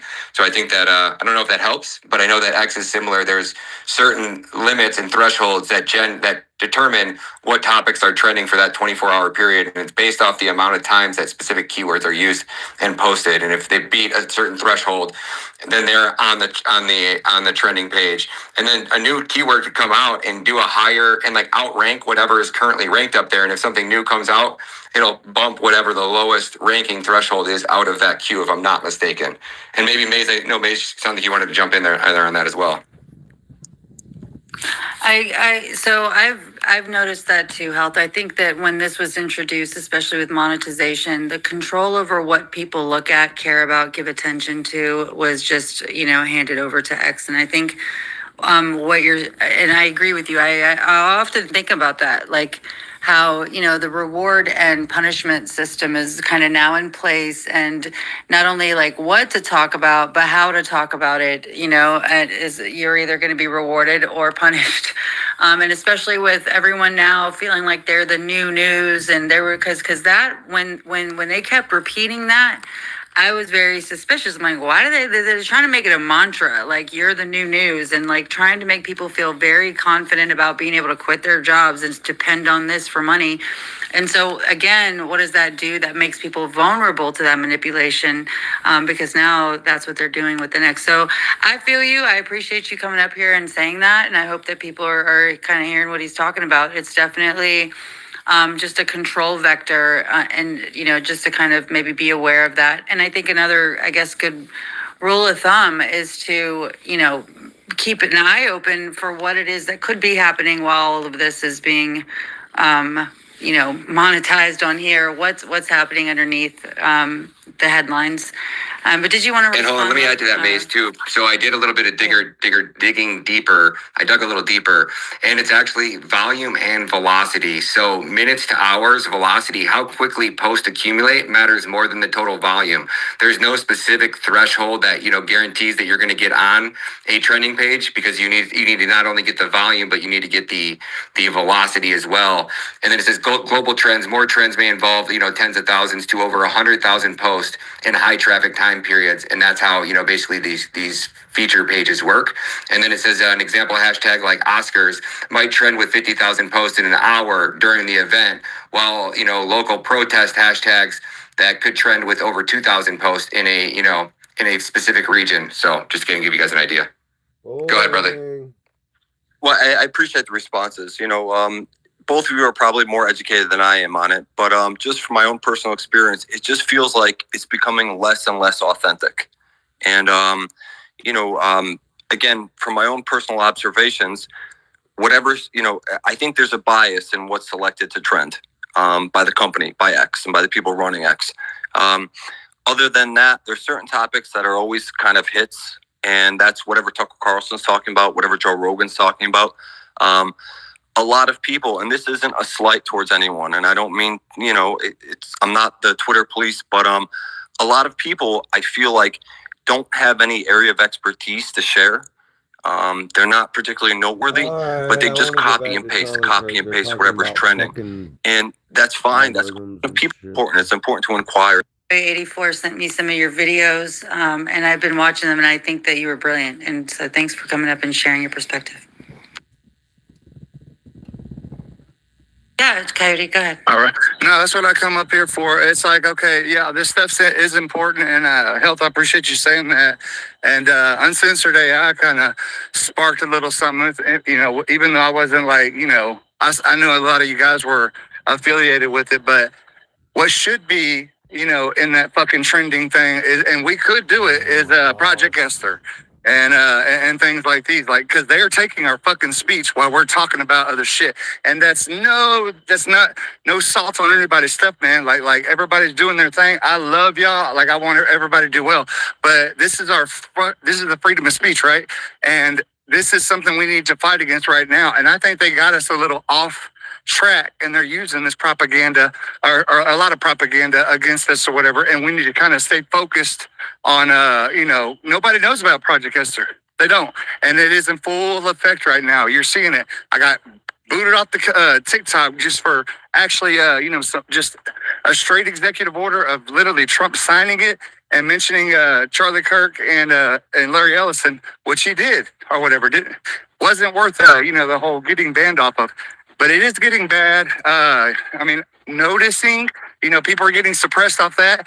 I think our focus needs to be a little, if we, for the 1A absolutists, the ones out there that are really, really about that life, I think we need to fucking buckle down before we lose it, because we're kind of allowing this to ourselves. And there's no shade on anybody that's doing their thing. Keep doing your thing.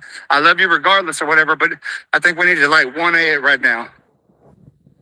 Thanks. Well, what do you recommend, Coyote? What do you recommend doing? I mean, this is the day. I recommend we start doing spaces on Project Esther, right? When you think about it, you can do all the spaces you want, bro. Like, there's not, like, the people.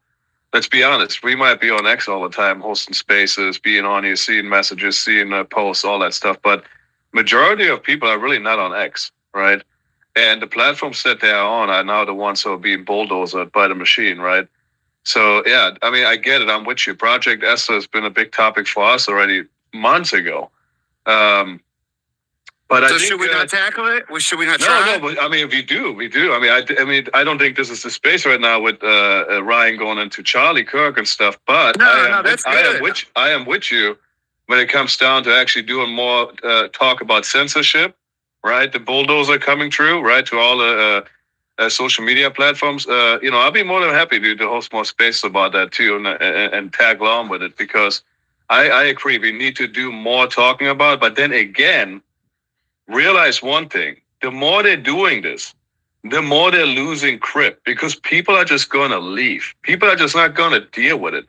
The biggest problem is that Oracle, one of the biggest companies in the world, he's one of the richest men in the world, is getting grip of all these platforms when it comes to the Paramount, television, your movies, the social media, everything that everyone does, watches, uses on the internet is being taken over by these people, right? And they're getting full control over it.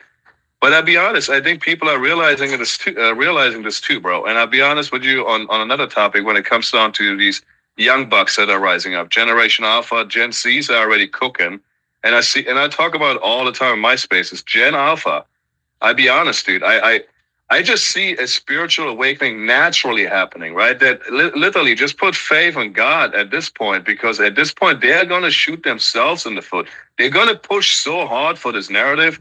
They're going to push so hard for censorship that it's just not going to work. That's just where I'm at, right? But I'm with it. We have to really do more censorship talk, way more conversations about it. I'm with you on that. And real quick, Ryan, if you don't mind, I just wanted to jump in just real quick on the uncensored AI thing, because I know Ian was there, and I know Mace actually showed up at that moment it happened. I was talking to her about 1984, and I swear to God, we had this space yesterday. It was a good space. You were there, right? And then you had to go. Obviously, you got in touch with Candace, which, God bless you, right?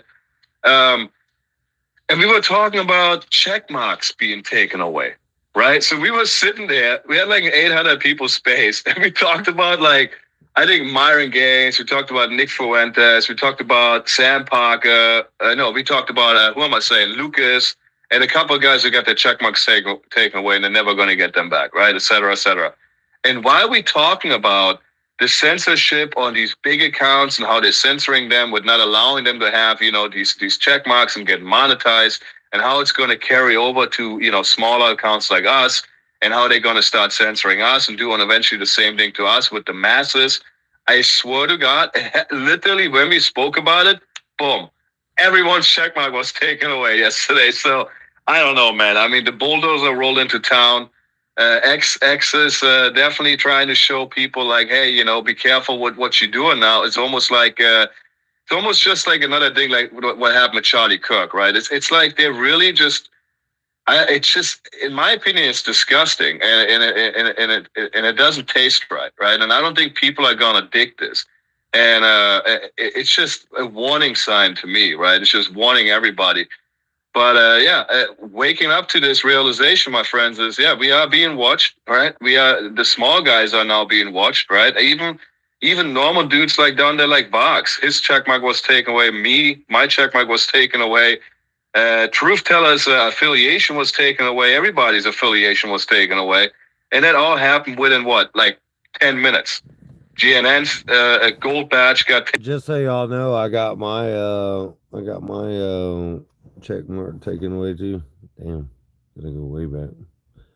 Oh shit. Let me play it. Y'all gonna get bored. Taken away. He's not even gonna get monetized now because of whatever reason. Right, so I mean, it's some weird times we're living in. So I'm with you, Coyote brother. Anytime, reach out to me too to host some spaces. Sorry guys, I'm super sick. I got the worst sinus infections. Insane. Reach out to me and let's host a space about it, because this is getting out of control, man. We have to bring more awareness to this. Because I mean, what happened last night to me, I was like, wow, why would my blue checkmark be taken away? There's not a post on here that is not honest or truthful, right? I mean, you're just trying to spread honest information. Just give people some kind of idea hey, watch this, check this out. Nothing wrong with it. There's nothing hateful about it. There's nothing anti-Semitic about it. It's just, this is America. And what are we doing here? Are we turning America into a communist country? That's what it seems like to me, right? It's like almost like Marxism 2.0, Bolshevik era, just crawling into our social media platforms, into our television. And I'll be honest, guys, get away from the television, right? Stop subscribing to all this crap, right? It's just we're just feeding the beast. The more money we spend on this shit, the more money we give to them. Hold on, I'm a bot. 2, 4. Oh, I can't do 6, 5. I don't know. I'm not a fucking bot. I'm just streaming a fucking at an X space. I'm not a bot. All right. Whatever. Right. Anyways, I just wanted to mention that, brother. God bless you, Coyote. Thank you, Wolf. And I know my man Anti-Woke's been down there for a really long time. Anti-Woke, I wanted to give you a chance to jump in, and then we're going to pass it back over to Sam Parker. Or Destiny, did you want to jump in here as well and do a thing before I go to Sam, or you want me to go to Sam first? Just really quickly on what Wolf said, they are calling the 7,000 per post thing, they're calling it the Esther Project, which is interesting. I'm not sure if it's Project Esther related, which I think obviously it is to some degree, but I don't know if technically it goes back to the Heritage Foundation, but I just wanted to throw that out there. Go ahead, Destiny. No, you can go to the other person first. I'll definitely go next. All right. Anti-Woke, jump up in there, brother. Hey, thanks for bringing me back, man. That's pretty stand up. So listen, I got a question for you, Ryan, but I also want to bring something to your attention. So I know that all your follows got rearranged for settings on these spaces, but I'm a small account and they're even hiding the spaces. The only reason I knew you were up was because of the little mic icon they put around your avatar. So I don't know what's going on. But I have a specific question in regard to Romania and Erika Kirk. Was that on your I mean that's your wheelhouse, man. So was that on your radar? I mean, are these separate groups? Are they all intertwined? Were you aware of it? And I mean, and also, what's a good search engine to find more information about it? That's all I got. But I'd like to hear from you about your take on this Romania child trafficking. You know, I've never gone in. You always hear rumors of different places that are really bad. Romania is always one of them. Colombia is another one.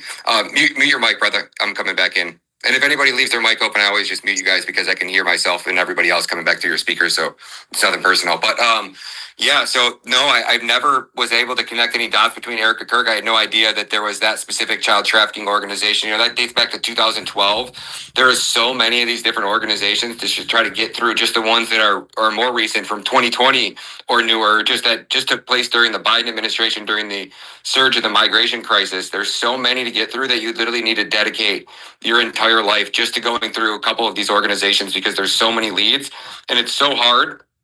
The best part about Romania and these other countries, you know, if you really wanted to investigate this and get to the bottom of this, in those countries, you know, money talks and bullshit walks. So your ability to buy and get access to those documents doesn't really have to go. You don't really have to go through the government.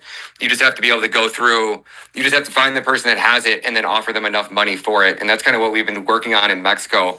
I got a couple big stories that I'm going to be working on. I'm probably going to go back to Mexico sometime in December, and we're going to go over exactly kind of the same scenario. I don't want to say too much and give it away, but that's how it works in these third world countries. That's what I love about them. I mean, it's like America's corrupt, and our government takes 53% of every penny we make, and now we're just getting completely fucked. At least in these other countries, you have way more freedom, really. I mean, there's no cops. You're not getting traffic tickets. You're not getting pulled over. You can pretty much go and do whatever the hell you want as long as you're not committing a violent crime or actually hurting or you get caught, you know, stealing money from the government or something like that. I mean, you can pretty much do whatever the hell you want. You get pulled over drinking and driving, you know, pass the cop $100 bill and you're pretty much on your way, or $1,000, whatever it is. You have to bribe your way out of it. But I love those environments much more, honestly. It's simple. You understand how the environments work. You understand your limitations of what you can and can't do.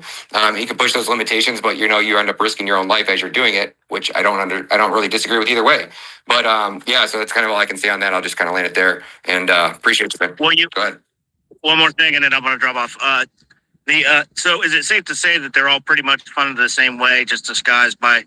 I mean, who's the player giving out the money? Yeah, so I will say this, right? Like the child trafficking at scale, especially when it's well organized and you're talking about military bases, I mean, those things only happen and are allowed to happen and thrive if your government allows it. And I've said this, after you go down to El Salvador and you see how easily you can eradicate child trafficking pretty much from the face of the earth. I mean, not to say that it's almost eradicated in El Salvador, but by 2030, at the rate that we're going with the House of Life, and if you guys aren't following the House of Life over here on X, I'll post a link down below. This is the one organization that is actually saving children. So I've been all around the world to, like 20 different countries investigating child trafficking and these NGOs that are funding all the child trafficking. And the one thing I'll say is that I've never seen an organization that actually rescues and saves children, except for one. I found a second one that helps, not only to say just traffic kids, just really poor kids in El Salvador. What's going on in El Salvador is one of the only countries where you actually uniquely find these organizations that seem to actually want to help. And the way to go about it in America, it's almost like it's the way that we structured these financial institutions or these institutions that are going to deal with these traffic victims, and same with like our the foster care system in America. In America, the foster care system has literally created a pipeline for human and child trafficking, specifically child trafficking, and then prostitution as a whole. Because as these kids go through the system, they're so abused, they have nobody that loves them, and then when they turn 18, they're literally kicked out on the street. And then if you are a trafficker or you're a pimp and you end up looking for new clientele or new victims to basically prostitute out, you're highly incentivized to try to find and make a connection at one of these welfare or one of these welfare homes, or not the welfare homes, these foster care homes, and these foster care systems, the larger group homes, because when the kid turns 18, they're kicked out on the street. And a lot of these group homes and these organizations have a specific drop-off location. So when you turn 18 and you got no family and you have no money and you have no job, you might have a job because maybe you somehow had a job and you have a little bit of money, but at 18, when the government cuts off that money, nobody's going to take care of you. Unless you got lucky and got adopted into like a good family and that family's actually going to support and take care of you. A lot of these kids are just in homes. A lot of them run away and they come and go, but they're in these homes until they turn 18, and then once they're a legal adult, they can go about their own business. Well, those group homes specifically drop these kids off in certain areas. It might be a Walmart parking lot, it might be a bus stop, it might be wherever. But a lot of times what I've heard stories is the traffickers actually wait at these specific locations, and they just wait, or they have intel from, an employee or somebody that works inside the group home. Like, hey, yeah, we're going to drop 2 girls off. They're aging out this week, blah, blah, blah. We're going to drop them off here. And then all of a sudden that girl's just sitting there at the bus stop, has no idea what she's going to do, where she's going to go, who's going to take care of her. And then some, decent looking dude or decent looking girl kind of pulls up and starts a conversation, and hey, well, you can crash at my place for a week until you get back on your feet. And then once they get into that environment, they're abused and broken. A lot of times they'll, some of the girls and some of the stories you hear about how they get these victims, and once they call it breaking the child. So we can use like in Guatemala or Colombia, how they go, or in Tanzania where they go into these villages, and they go into these dirt poor villages where there's the income and opportunity is almost non-existent. These people live in literally almost handmade huts. They make bricks out of like this clay dirt material, and they use like little wood blocks to make molds, and they literally make their own bricks. Hey, y'all need to pay attention to this motherfucker right here. He literally went down and did a documentary on this shit. If y'all don't know about Ryan Matta, look right here at his pin post on X. This is his profile. This is his pin post on X. He went down there and did a documentary on this shit. Not all journalists are fucking 10 million subscriber people. Okay, there are real people out here trying to spread truth right now, like this motherfucker, and he went down there and showed you what the fuck was going on. So this dude that's talking is really about exposing actual child trafficking and these organizations, bro. Y'all need to pay attention. And they build their own brick hut. And if they're lucky, they maybe at one point get some cement floors throughout somewhere in that home, but a lot of the homes still have dirt floors. And they'll have a well outside. So even when they want to take a shower, like the wife has to go out and she has to pull up buckets of water. And then they have like they buy these propane tanks and get these propane tanks filled, or they just use a fire and then they boil the water over the fire, and then they literally use like a ladle, and you literally take baths and take showers by just like, grabbing buckets of warm water and just slowly dumping it over your head and washing yourself off. So a lot of these families don't even have cell phones, or the mother might have a cell phone, but it's like a Nokia, not internet, just a basic phone that can make calls. So they've almost never even seen technology. So these madams, they call them, show up in these villages, and they got the new iPhone, and they're dressed in nice clothing, and they just pulled up in a Land Rover, and they tell these girls like, hey, we got these opportunities. Some of them are nannies.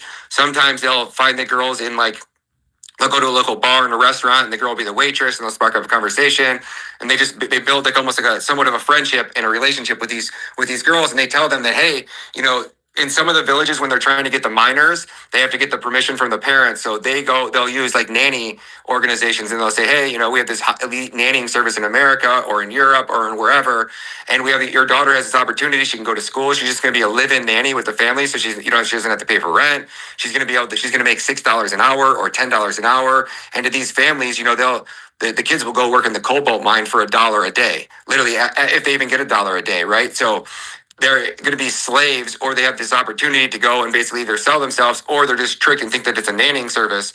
And then they call it breaking the child. So once they get her out of that area, and all of these are third world countries, so obviously the cartels and gangs and the government and the police are corrupt in these villages, in these areas. So once they get the girl out, they know that that area is basically controlled and operated by the cartel.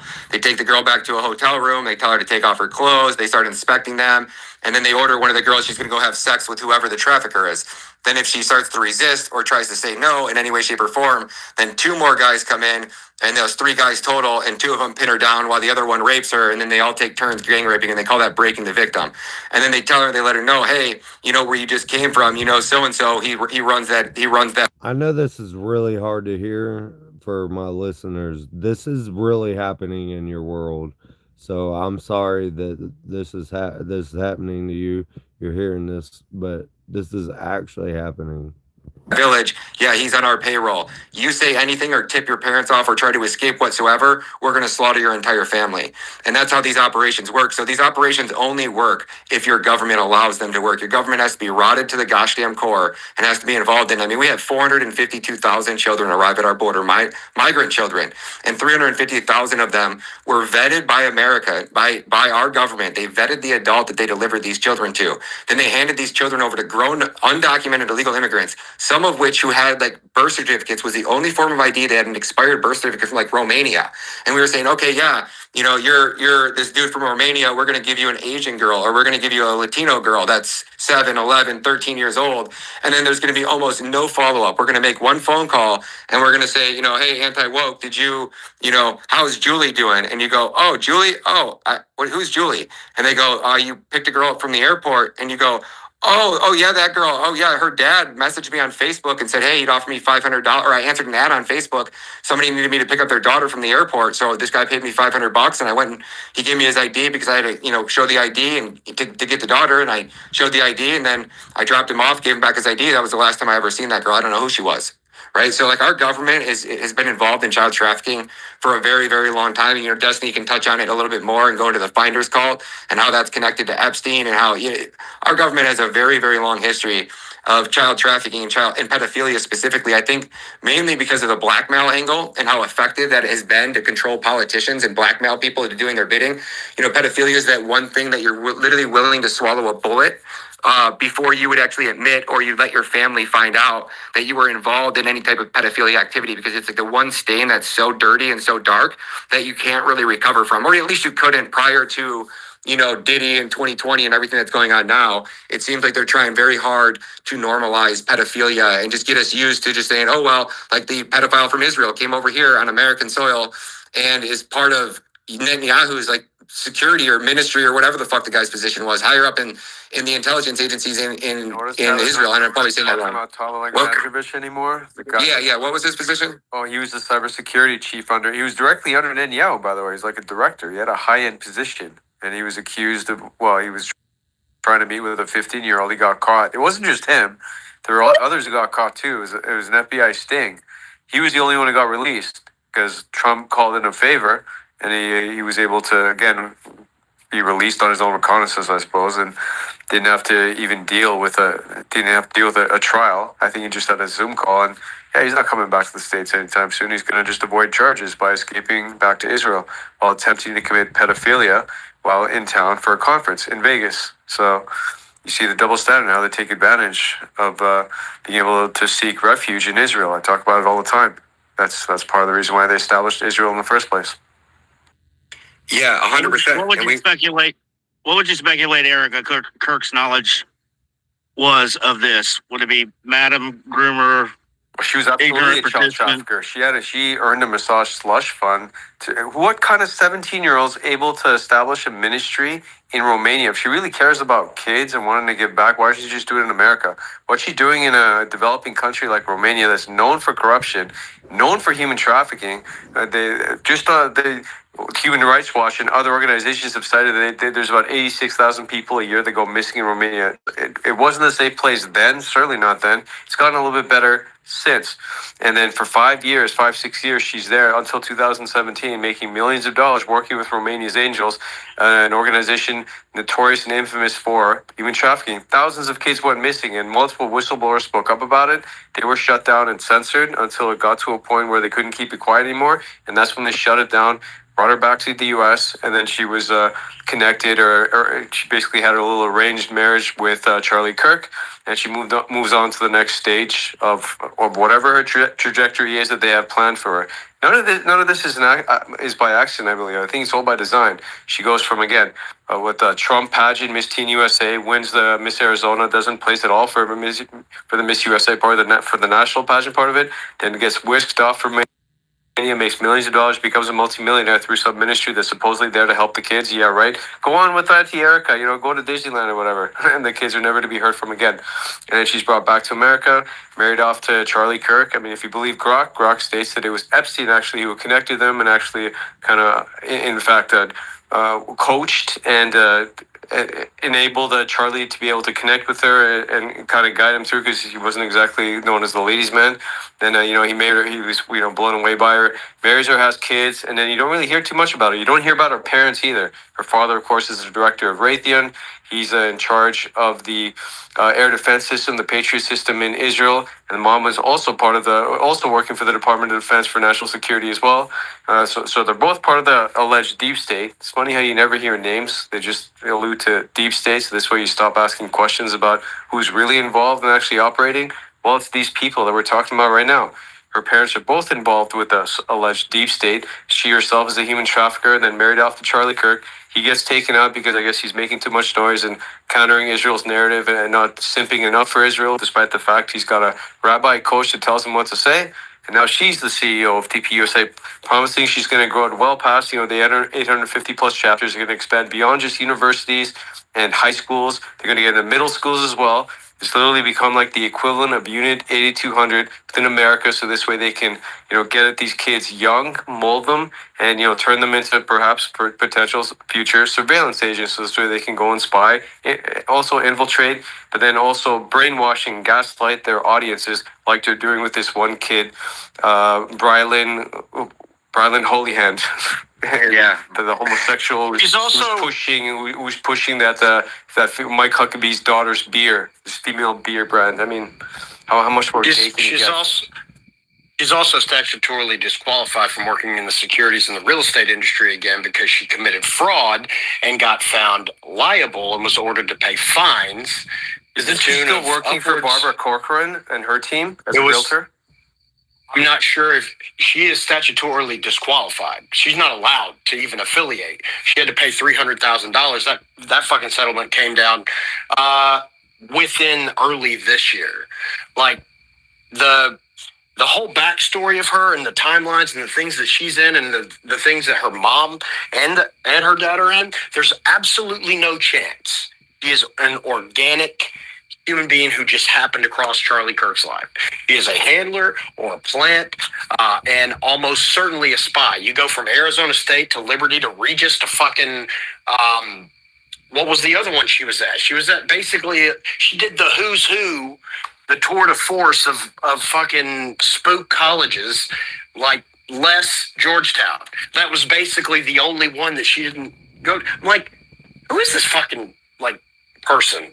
Why have we never heard any of this or anything about her until, you know, she's coming out to WWE fucking sparks and a fire entrance at Charlie Kirk's memorial? Like, if you're not sitting there and you're not asking yourself, like, okay, clearly this is all bullshit, but like, who thought this was a good idea? And then Andrew Colvin comes out and says Charlie Kirk's basically Superman because his neck took a 30-06 to the fucking soft tissue and didn't fucking penetrate enough to have an exo. Do you even know what you're saying? Have you ever held a rifle? Like, do you know how big those fucking rounds are? It would have blown his fucking head off, you retard. And everybody wants to just act like he's not literally like the head guy who's now basically, I would assume he's probably the guy that's tweeting from Charlie's account now.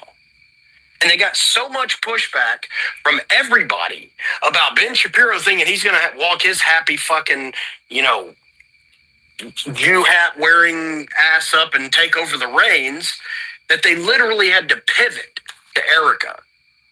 And that was the second best choice because people already hate Daily Wire and Blaze. Both of those are on borrowed time. They have no viewership.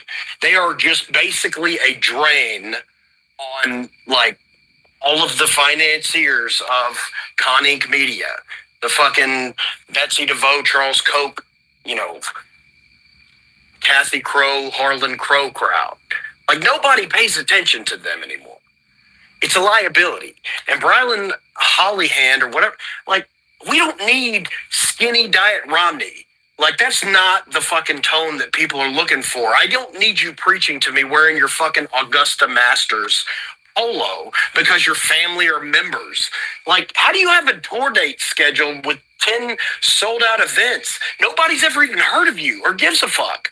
You're doing an interview an hour after his death with Shapiro, looking like you just got called up from the fucking minor leagues to the big club, and you can't help but cheese. Like, guys, for us to even, we're all fucking adults. For us to even be, like, sitting here entertaining this horse shit, other than to discuss how we're going to get justice for the clear murder of Charlie Kirk, which is 1,000% tied to the people on the TPUSA advisory board. I don't give a fuck what anybody says. We had this shit unwound in 48 hours. The Bronfman family, the fucking Jewish Federations of North America, fucking Sequoia Capital, and Bill Ackman, who's offering to pay the bribe for Tyler Robinson to his dad, who's going to turn in his son, who took the wherewithal to fucking plant 3 decoys in the crowd, make the great escape, and then get home to his father, who's a fucking sheriff or a deputy or something convenient law enforcement, and go, hey, Dad, you know, I've really had a crisis of conscience. I think you should probably just turn me in and whatnot for funsies. Like, how are you guys, like, wrestling with your, like, not wrestling with yourself and saying, okay, I have to have enough dignity to not even entertain this bullshit? Like, it's clear. Yeah. These and I want to people add to did that. it. How do we destroy them? Yeah, and I want to add to that because what you just said there about his dad, he goes home and convinces to his dad, and yesterday Sparks News or some random news agency releases this video, and it shows Tyler Robinson the next morning, so this was after he drove home, confessed to his parents, then obviously told his parents that he's suicidal, then they let him leave his house by themselves, and he's out there fucking pumping gas, and driving his car around, putting a full tank of gas in his car. Like, you're his parents, and your son just confessed to assassinating Charlie Kirk, and he's suicidal, and you're going to let him go out and fill up his gas tank? Like, you're not thinking that, like, hey, maybe I should go with my son who's suicidal and make sure that he doesn't kill himself. But I know, Clint, you had your hand up for a while. I wanted to jump over to you, and then we'll jump into this next clip here in a second. Thanks, man. 3 quick points. So, point of clarification: the 2,500 I'm offering is specifically for any footage from any of the students that were actually at the event. If they have an angle that shows the line of fire, like that is. I'm not rich enough to just be offering 2,500 for any new footage. But if you have footage, I thought it was that led to an arrest or led to a major break in the case, like actually prove that Tyler Robinson wasn't on that roof or something like that. Yeah, well, I mean, if they have that, obviously I would do it for that too. But specifically, what I was asking for, because someone was asking Ian if he had got any other students that were at the event that he had asked them if they had footage, and he said he went on a Sunday because blah blah blah. He didn't want to have students around. But anyways, that was really what I was trying to get at. Is I'm trying to get footage of the actual shot being fired because I think that breaks this case wide open. But regardless, yes, if there's any video evidence that proves that Tyler Robinson was like not on campus at that time or something like that, sure, that would be the same deal.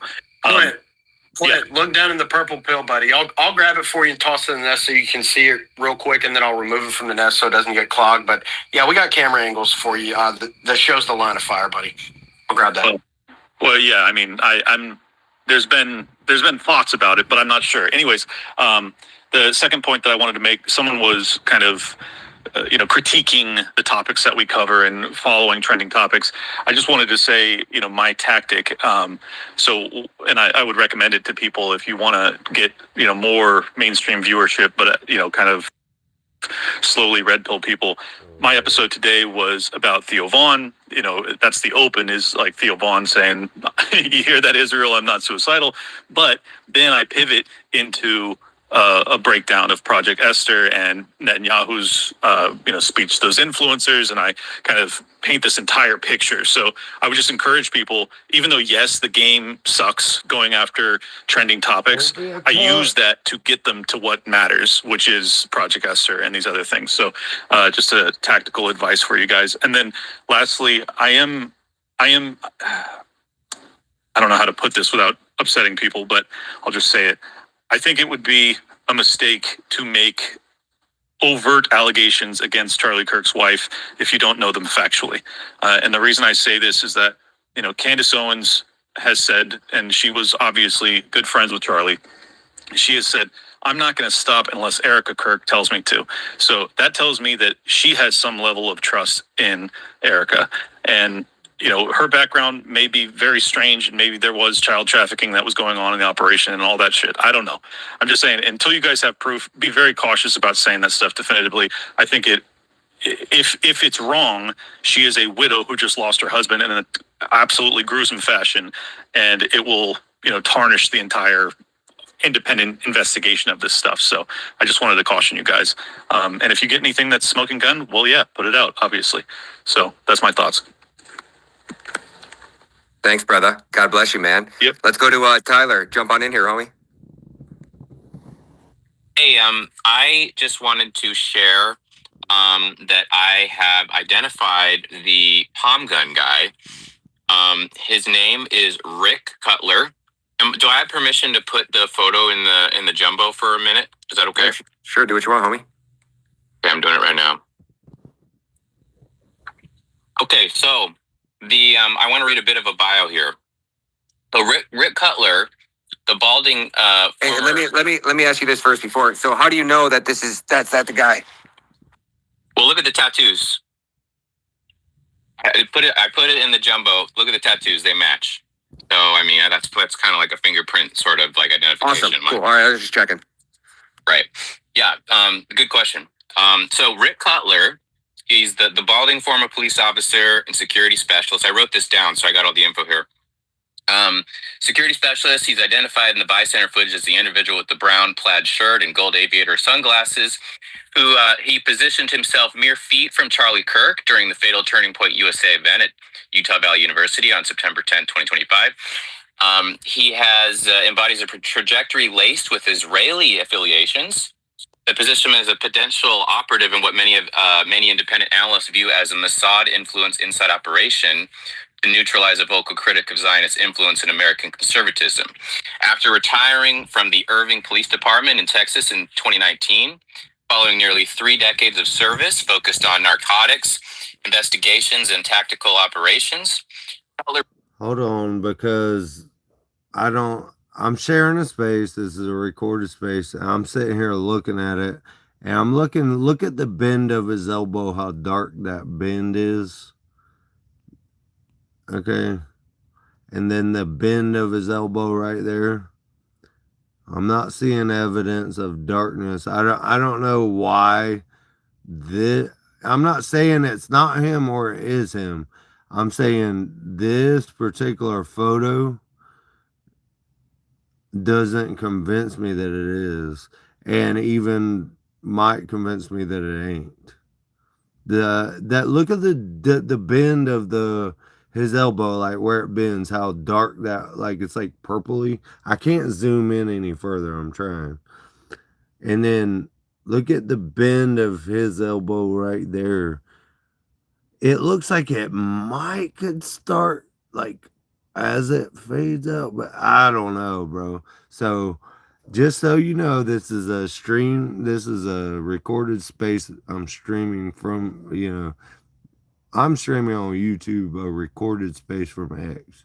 So I'm not accusing anybody of anything. Relocated to Guatemala under auspices of the Central American Aid Network, CAAN, which is an NGO ostensibly dedicated to training local first responders in emergency tactics and equipping a rural outpost with donated resources, yet one operating in a region where Israel's longstanding military and intelligence footprint has been instrumental in shaping repressive security apparatuses.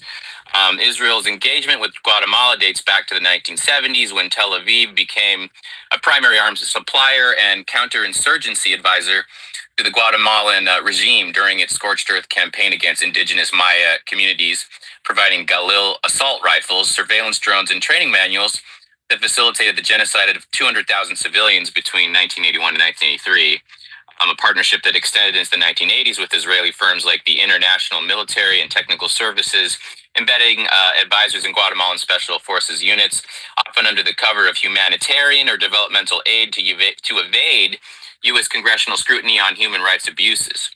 Butler's documented involvement with CAAN, which channeled U.S. aid funds into tactical capacity building programs amid these historical shadows, placed him in direct proximity to networks of Israeli private military contractors active in Central America, including those affiliated with firms like Spearhead Ltd. And Defentex, which have supplied border security tech and paramilitary training to right-wing governments while maintaining ties to Mossad alumni.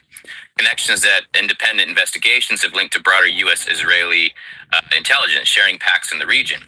Returning to the United States in 2022, Cutler seamlessly integrated into the private security ecosystem surrounding conservative organizations, joining Brian Harpole's newly formed Rockhouse Integrity Group, operating as Integrity Security Solutions. It's a firm that emerged from a contentious split with Greg Schaefer's security group, the longstanding provider of protection for Turning Point USA events, until Harpole and TPUSA's Chief Asset Management Officer, Dan Flood, orchestrated a 2023 contract poach, redirecting over $450,000 in annual funding to their venture amid allegations of embezzlement and betrayal from the displaced Schaefer team. This triad, Cutler as the tactical enforcer, Harpole as the field commander with his ex-FBI background, and Flood as the financial and strategic linchpin, operated within a web of pro-Israel advocacy, with Flood's documented participation in Jewish Institute for National Security of America programs, a think tank explicitly dedicated to fortifying U.S.-Israel military alliances and influencing policy in Middle East threats, providing a conduit for Zionist lobbying priorities into TPUSA's operations. Report. You can go back and listen to the space. Okay, follow this guy, Ryan Matta. I've showed it 100 times on the stream. Ryan Matta, look in his on x.com. It looks like that. That's what it looks like. The big purple thing. It says play right now because I'm in the space, but whatever. That's the thing that you want to click on if you want to listen to the space for yourself. On X. I'm fast forwarding through this drone and voice. No resuscitation efforts. Blame Cincinnati. You'll see that Parker's model. So he has an AI model that's freaking off the hook. So if you ever need anything, don't hesitate to reach out to Tyler. He does amazing work. You guys just heard it. That was one of the best breakdowns on that guy that I've heard yet, Tyler. Great job, brother. Thank you so much for coming up, man. That's why I love the group of people that we got here. It's like we got so many people looking into so many different angles. None of us know what the hell actually happened, but the puzzle is starting to paint. The picture is starting to be painted, and I think we're all headed in the right direction. So thank you, Tyler. And I know we had Sam Parker had his second piece of this, his expose that he wanted to get into, and I know we went a little past the 11 o'clock mark, Sam. So I wanted to jump back and give you the mic real quick. We're going to run this till 12. Truth Teller also has a deep dive of Larry Ellison that he wants to get into here as well. And then at 12 o'clock, Truth Teller is going to be running the follow-up show, his Epstein files that he does every night. So make sure you guys swing over there. We'll put that down. Actually, Truth, can you throw that in the nest while Sam's talking? That way everybody can know where to go to your shoot show after this. Yeah, we'll do. Go ahead, Sam. Hey guys, no problem. It's important everybody gets in and shares all the information. Just as by way of some housekeeping, if you're late to the space, I opened it up with a rundown of interesting ADL involvement in the JFK, RFK, and MLK assassinations, and now interesting parallels perhaps with the Charlie Kirk assassination. And I actually thought of one more connection, Ryan, and that is, what is it, like a couple of days after Charlie's assassination, the ADL did this big old hit piece on everybody that was saying there was a possible Israeli connection. So there's a third interesting touch point there that gets the ADL into this discussion. So if you guys missed that, be sure and bookmark this space, go back and listen to my opening monologue to find out how the ADL possibly figures into this assassination. That's number one. Number two, I would like you guys to understand, I'd like to point out to you as I go through this, and the other things that I've gone through, that virtually none of the case that I am making, and the points that I'm talking about, the cui bonos, the motivations, and these other aspects of the case, none of it relies on anything that Tucker Carlson or Candace Owens or Max Blumenthal or Jackson Hinkle have said. Okay. And I'm not trying to throw them under the bus or say that they're wrong. I'm simply saying there are alternate paths by which to approach this possible conspiracy. Okay.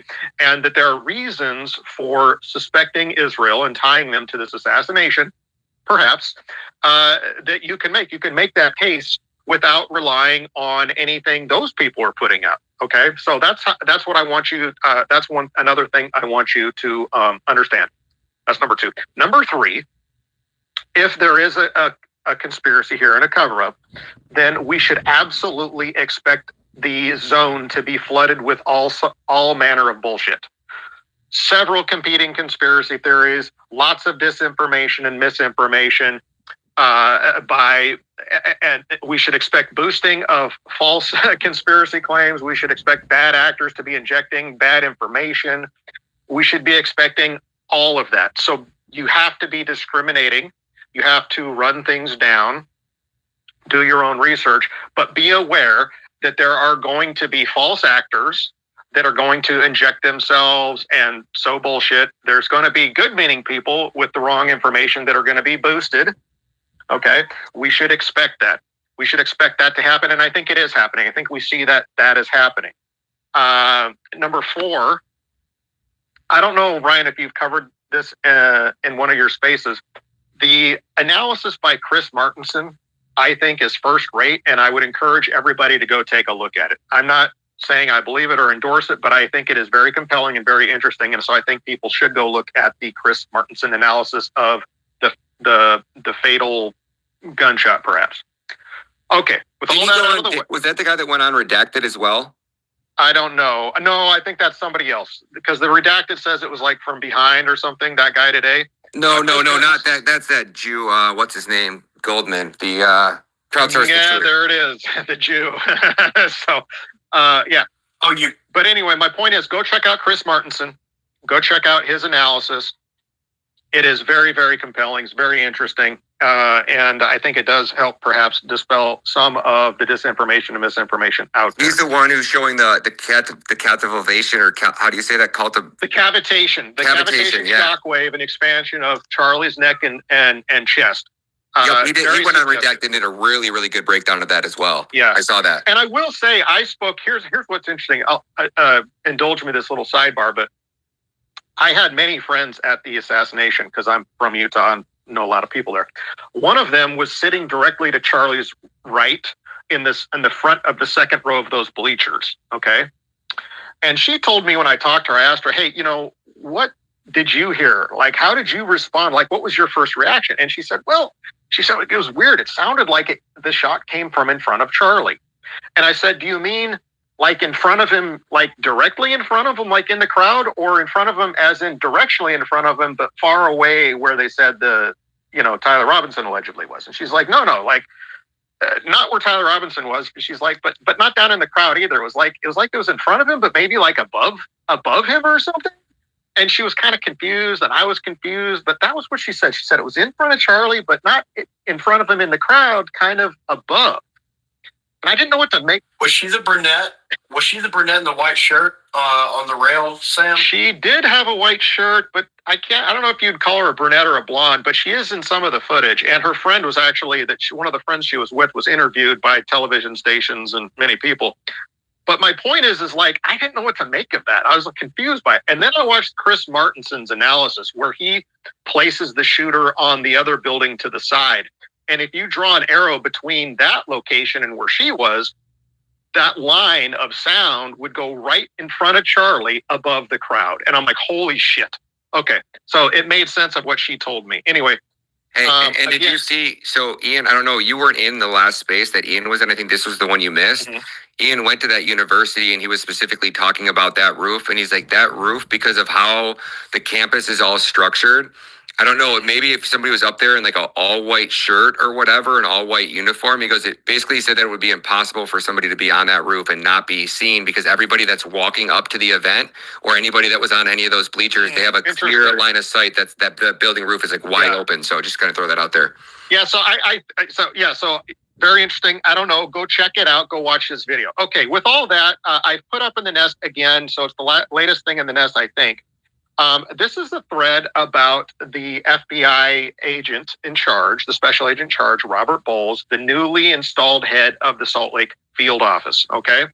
And my thinking about this was, if there is a cover up here, if there is a conspiracy, there has to be some sort of high level intelligence agency or somebody like that's pulling strings, coordinating messaging, perhaps fabricating evidence, or just engineering things, coordinating things, managing things, being a point man, if you will.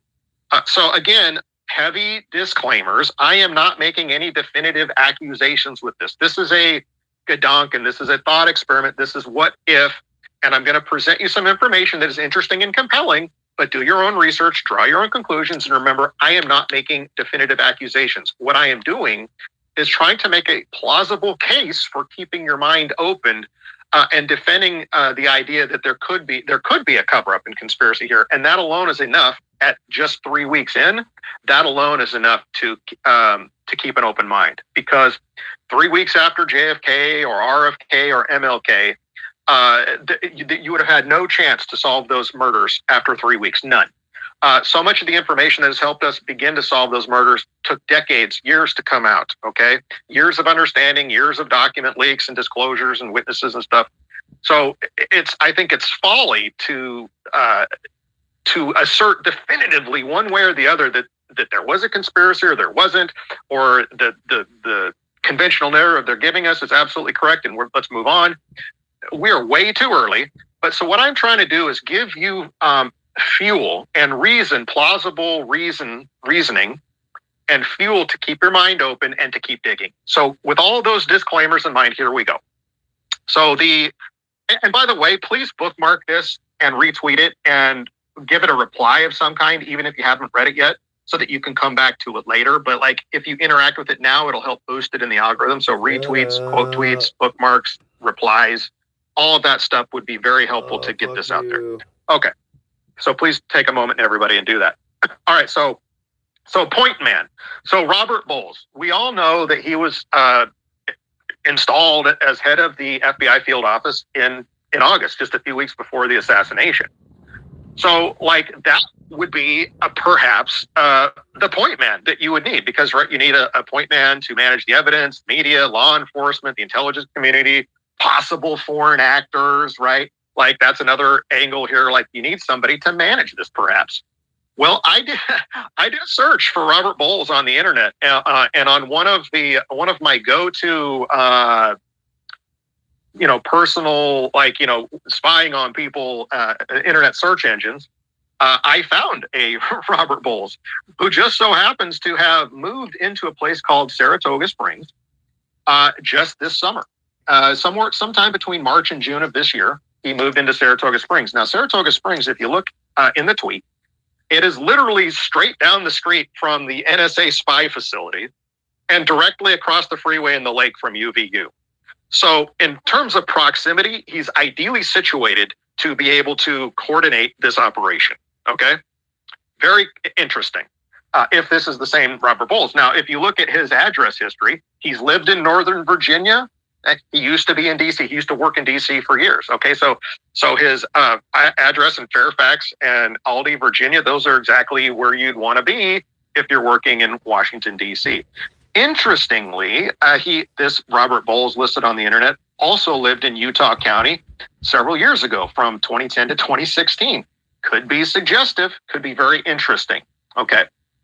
So, like, I don't know for sure if this is the same guy, but if it is, I find it interesting that he actually acquired this housing in Saratoga Springs perhaps 1 or 2 or 3 months before he was installed as the head of the FBI office. Isn't that interesting that the former agent in charge, Matta Syed, was summarily disposed of in early August, yet this agent secured housing perhaps 1 to 2 to 3 months before that happened. Very interesting. Very interesting. What's going on there? I feel like there's a story there if this is the same guy, and I think there's a good reason to suspect that because of the location and the timing. Okay. Next thing. So let's move on to the next tweet. So Robert Bowles, who is he? What do we know? Well, he's the head of something called the National Cyber Investigative Joint Task Force, which is a unit under the FBI's Cyber Crimes Unit. Okay. And what it does is it is the primary agency that partners with 30 other agencies across law enforcement and the intelligence community, including the CIA, the Department of Defense, Department of Homeland Security, and the National Security Agency. Okay. It is the primary agency responsible for liaising between all of those agencies. Okay. And he headed that for several years. All right. It synchronizes the efforts between all of those agencies. His unit, this National Cyber Investigative Joint Task Force, has the primary responsibility to coordinate, integrate, and share information across all of these levels of government, law enforcement, and the intelligence community. Okay. That's what his expertise is. Okay. In addition, his own resume online says that he has a lot of experience with transnational organized crime. Okay, so if there's an international element here, could have contacts there, connections, expertise. Says he has comprehensive understanding of the various facets of law enforcement, national security. He previously was a special agent in charge over special operations at the Washington, D.C. field office. What's that? Special operations. He's led crisis response, surveillance, and specialty teams that include SWAT, bomb techs, WMDs, and evidence response teams.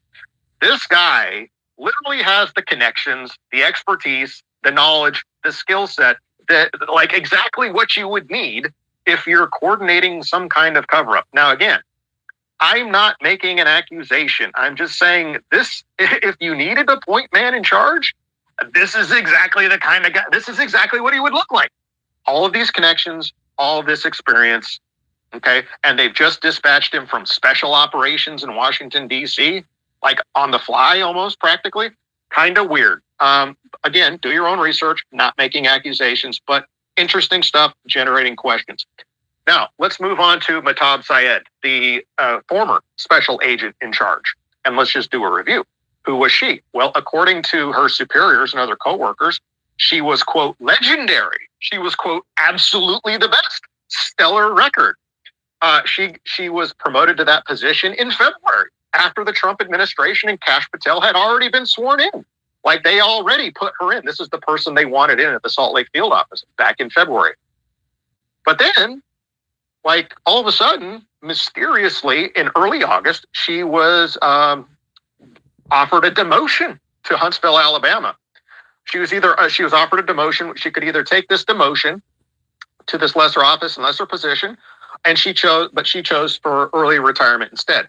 And at the time, and by the way, this demotion, early retirement thing, that is an important detail. So I need you guys to keep that in your back pocket. Like she was offered a demotion. They were trying to send her to my backyard in Huntsville, 20 minutes away to keep an eye on me, buddy. But she was like, "No, fuck that, I'll retire." Could be. She had personal anti-handler of Decent Jonathan, perhaps.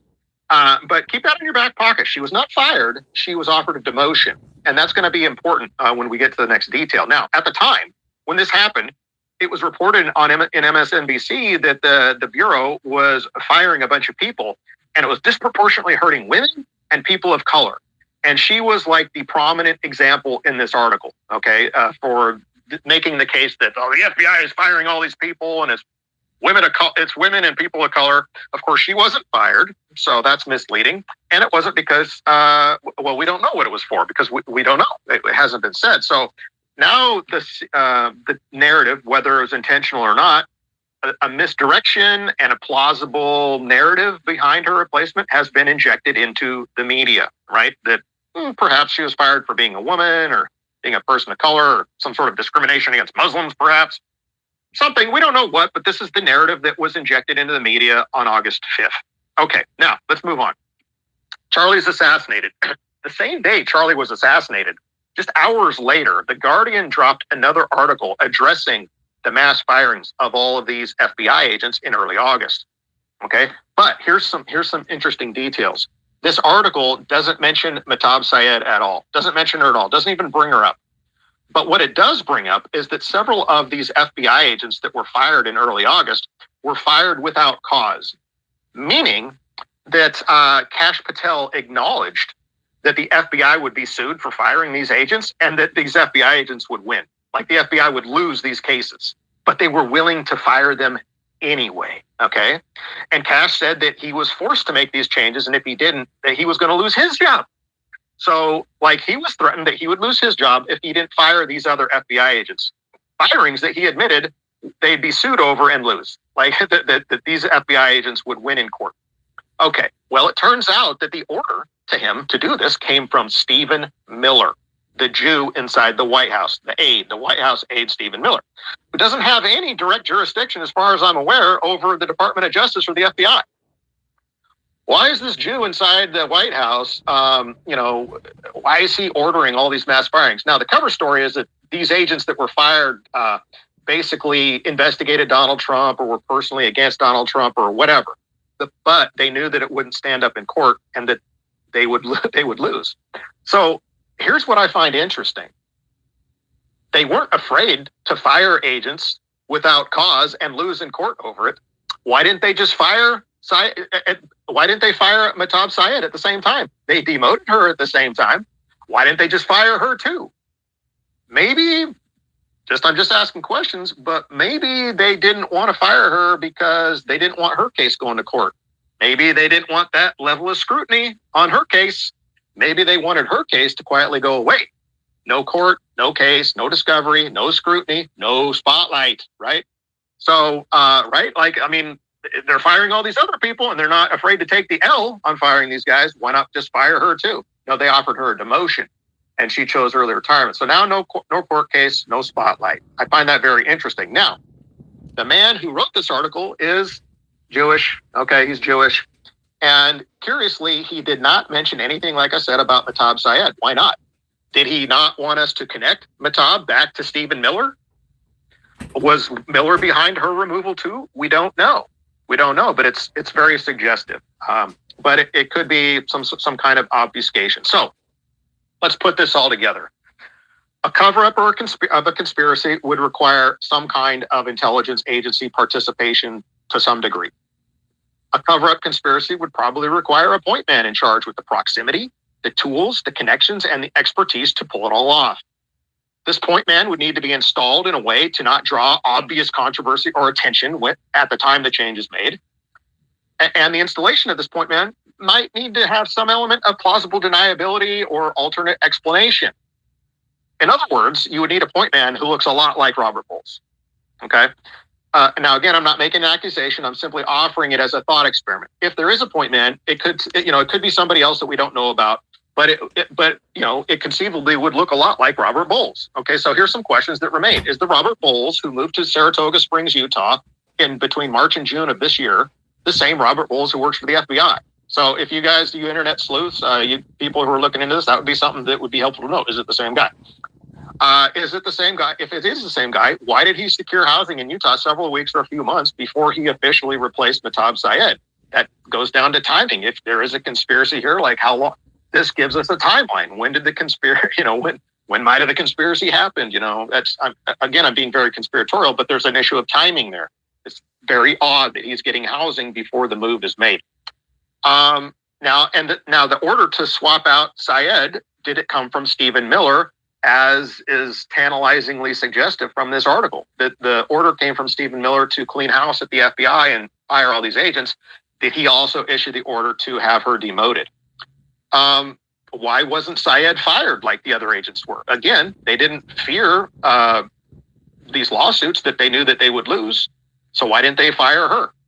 So finally, why was she removed? The cover story we're given is Dan Bonginer told her she wasn't a good fit. But he's only been in office, he's only had his position for a few months. What does he know? What does he know about a 20-year veteran FBI agent, decorated FBI agent? What does he know about how she fits at the Salt Lake field office, right? Seems kind of suspicious. I was once fired for not being a good fit, and it turned out that one of the partners in the business just wanted to bring in his own guy. It didn't have anything to do with me. He just wanted his own guy. So they said, well, you're not a great fit. Really, they just wanted to bring in their own guy. That's literally something that happened to me. So it's not hard to imagine that, somebody wanted this guy in there, and so it's we gotta demote Syed and just tell her she's not a good fit. So that's the state of my research there, Ryan. Again, everybody. By the way, I just want to say that this work. This takes a lot of work and time to put these threads together. A lot of reading. I have to make these memes, format them, put these threads together. It takes a lot of time. So I hope that, and everybody who's doing this kind of work, Ryan, Truth, everybody who's doing these threads, doing these digs, takes an immense amount of effort and time. So please remember to support these guys. Please remember to support everybody with likes, retweets. If they have donation links on their profile, go support them. Me, Truth, Ryan, whoever, right?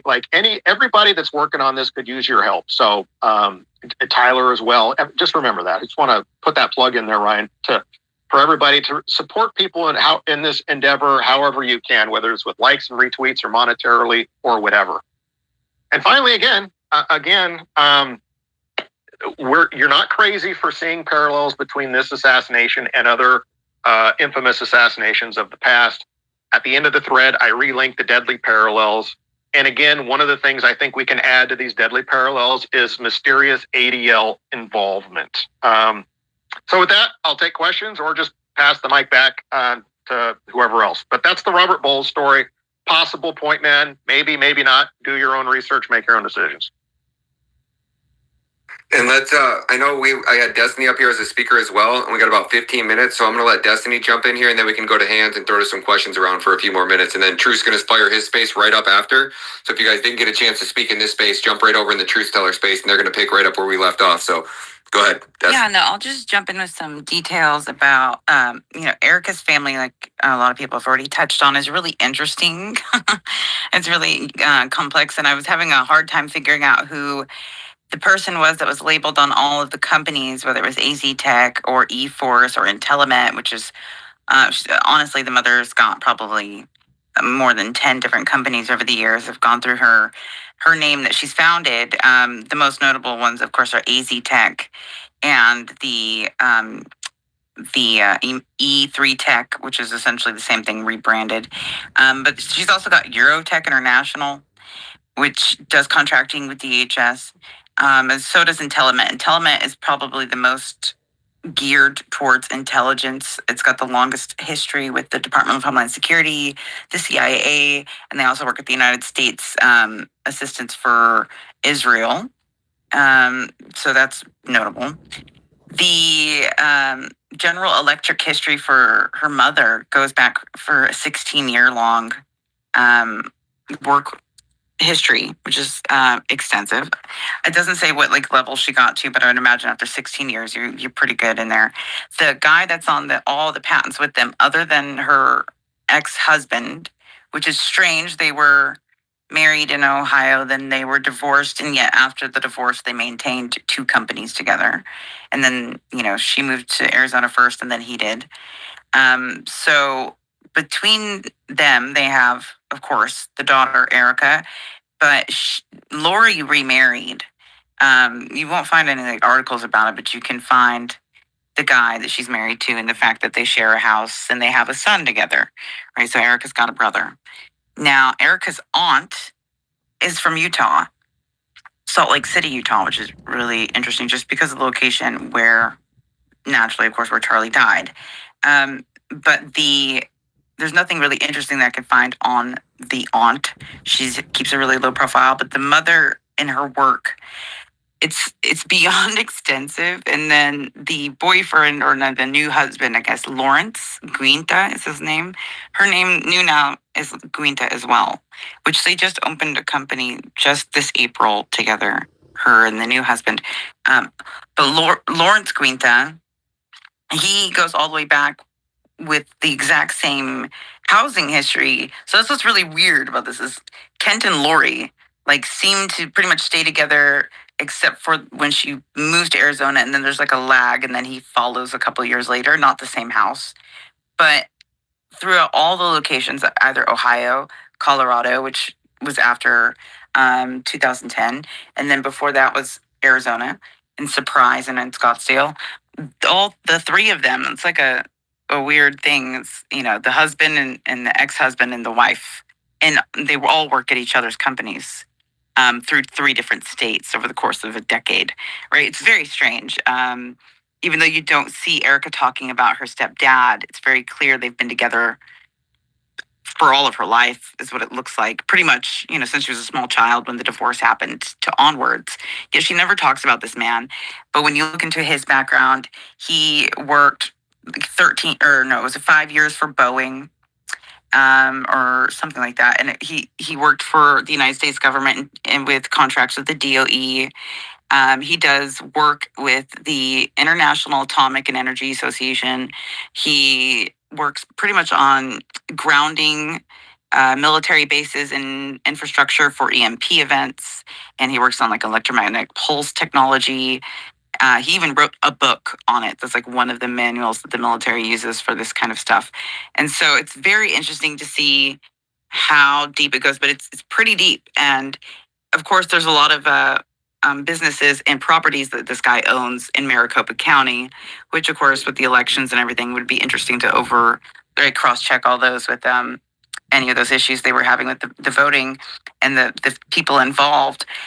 And there's one other inconsistency that I have yet to been able to figure out. There's a lot of people that say a lot about Erika's pageant history, which is extensive. But there's one thing that she submitted in an article from AZ Central, which is the news outlet local, who did a piece on her not too long ago. And she submitted to them pictures for the interview. And amongst them was pictures from her high school yearbook. Now, she graduated from Notre Dame Preparatory, right? And which is nothing unusual, it's whatever. But she had submitted pictures, and amongst them, and this is her senior yearbook according to her, to the photo they submitted.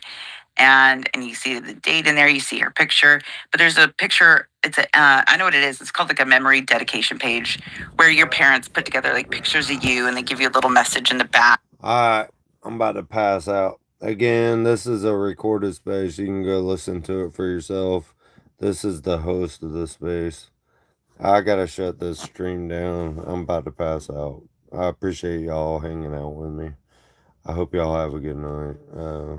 Sorry that I cut y'all off, but make your X account and get on spaces. I hope y'all had a good time.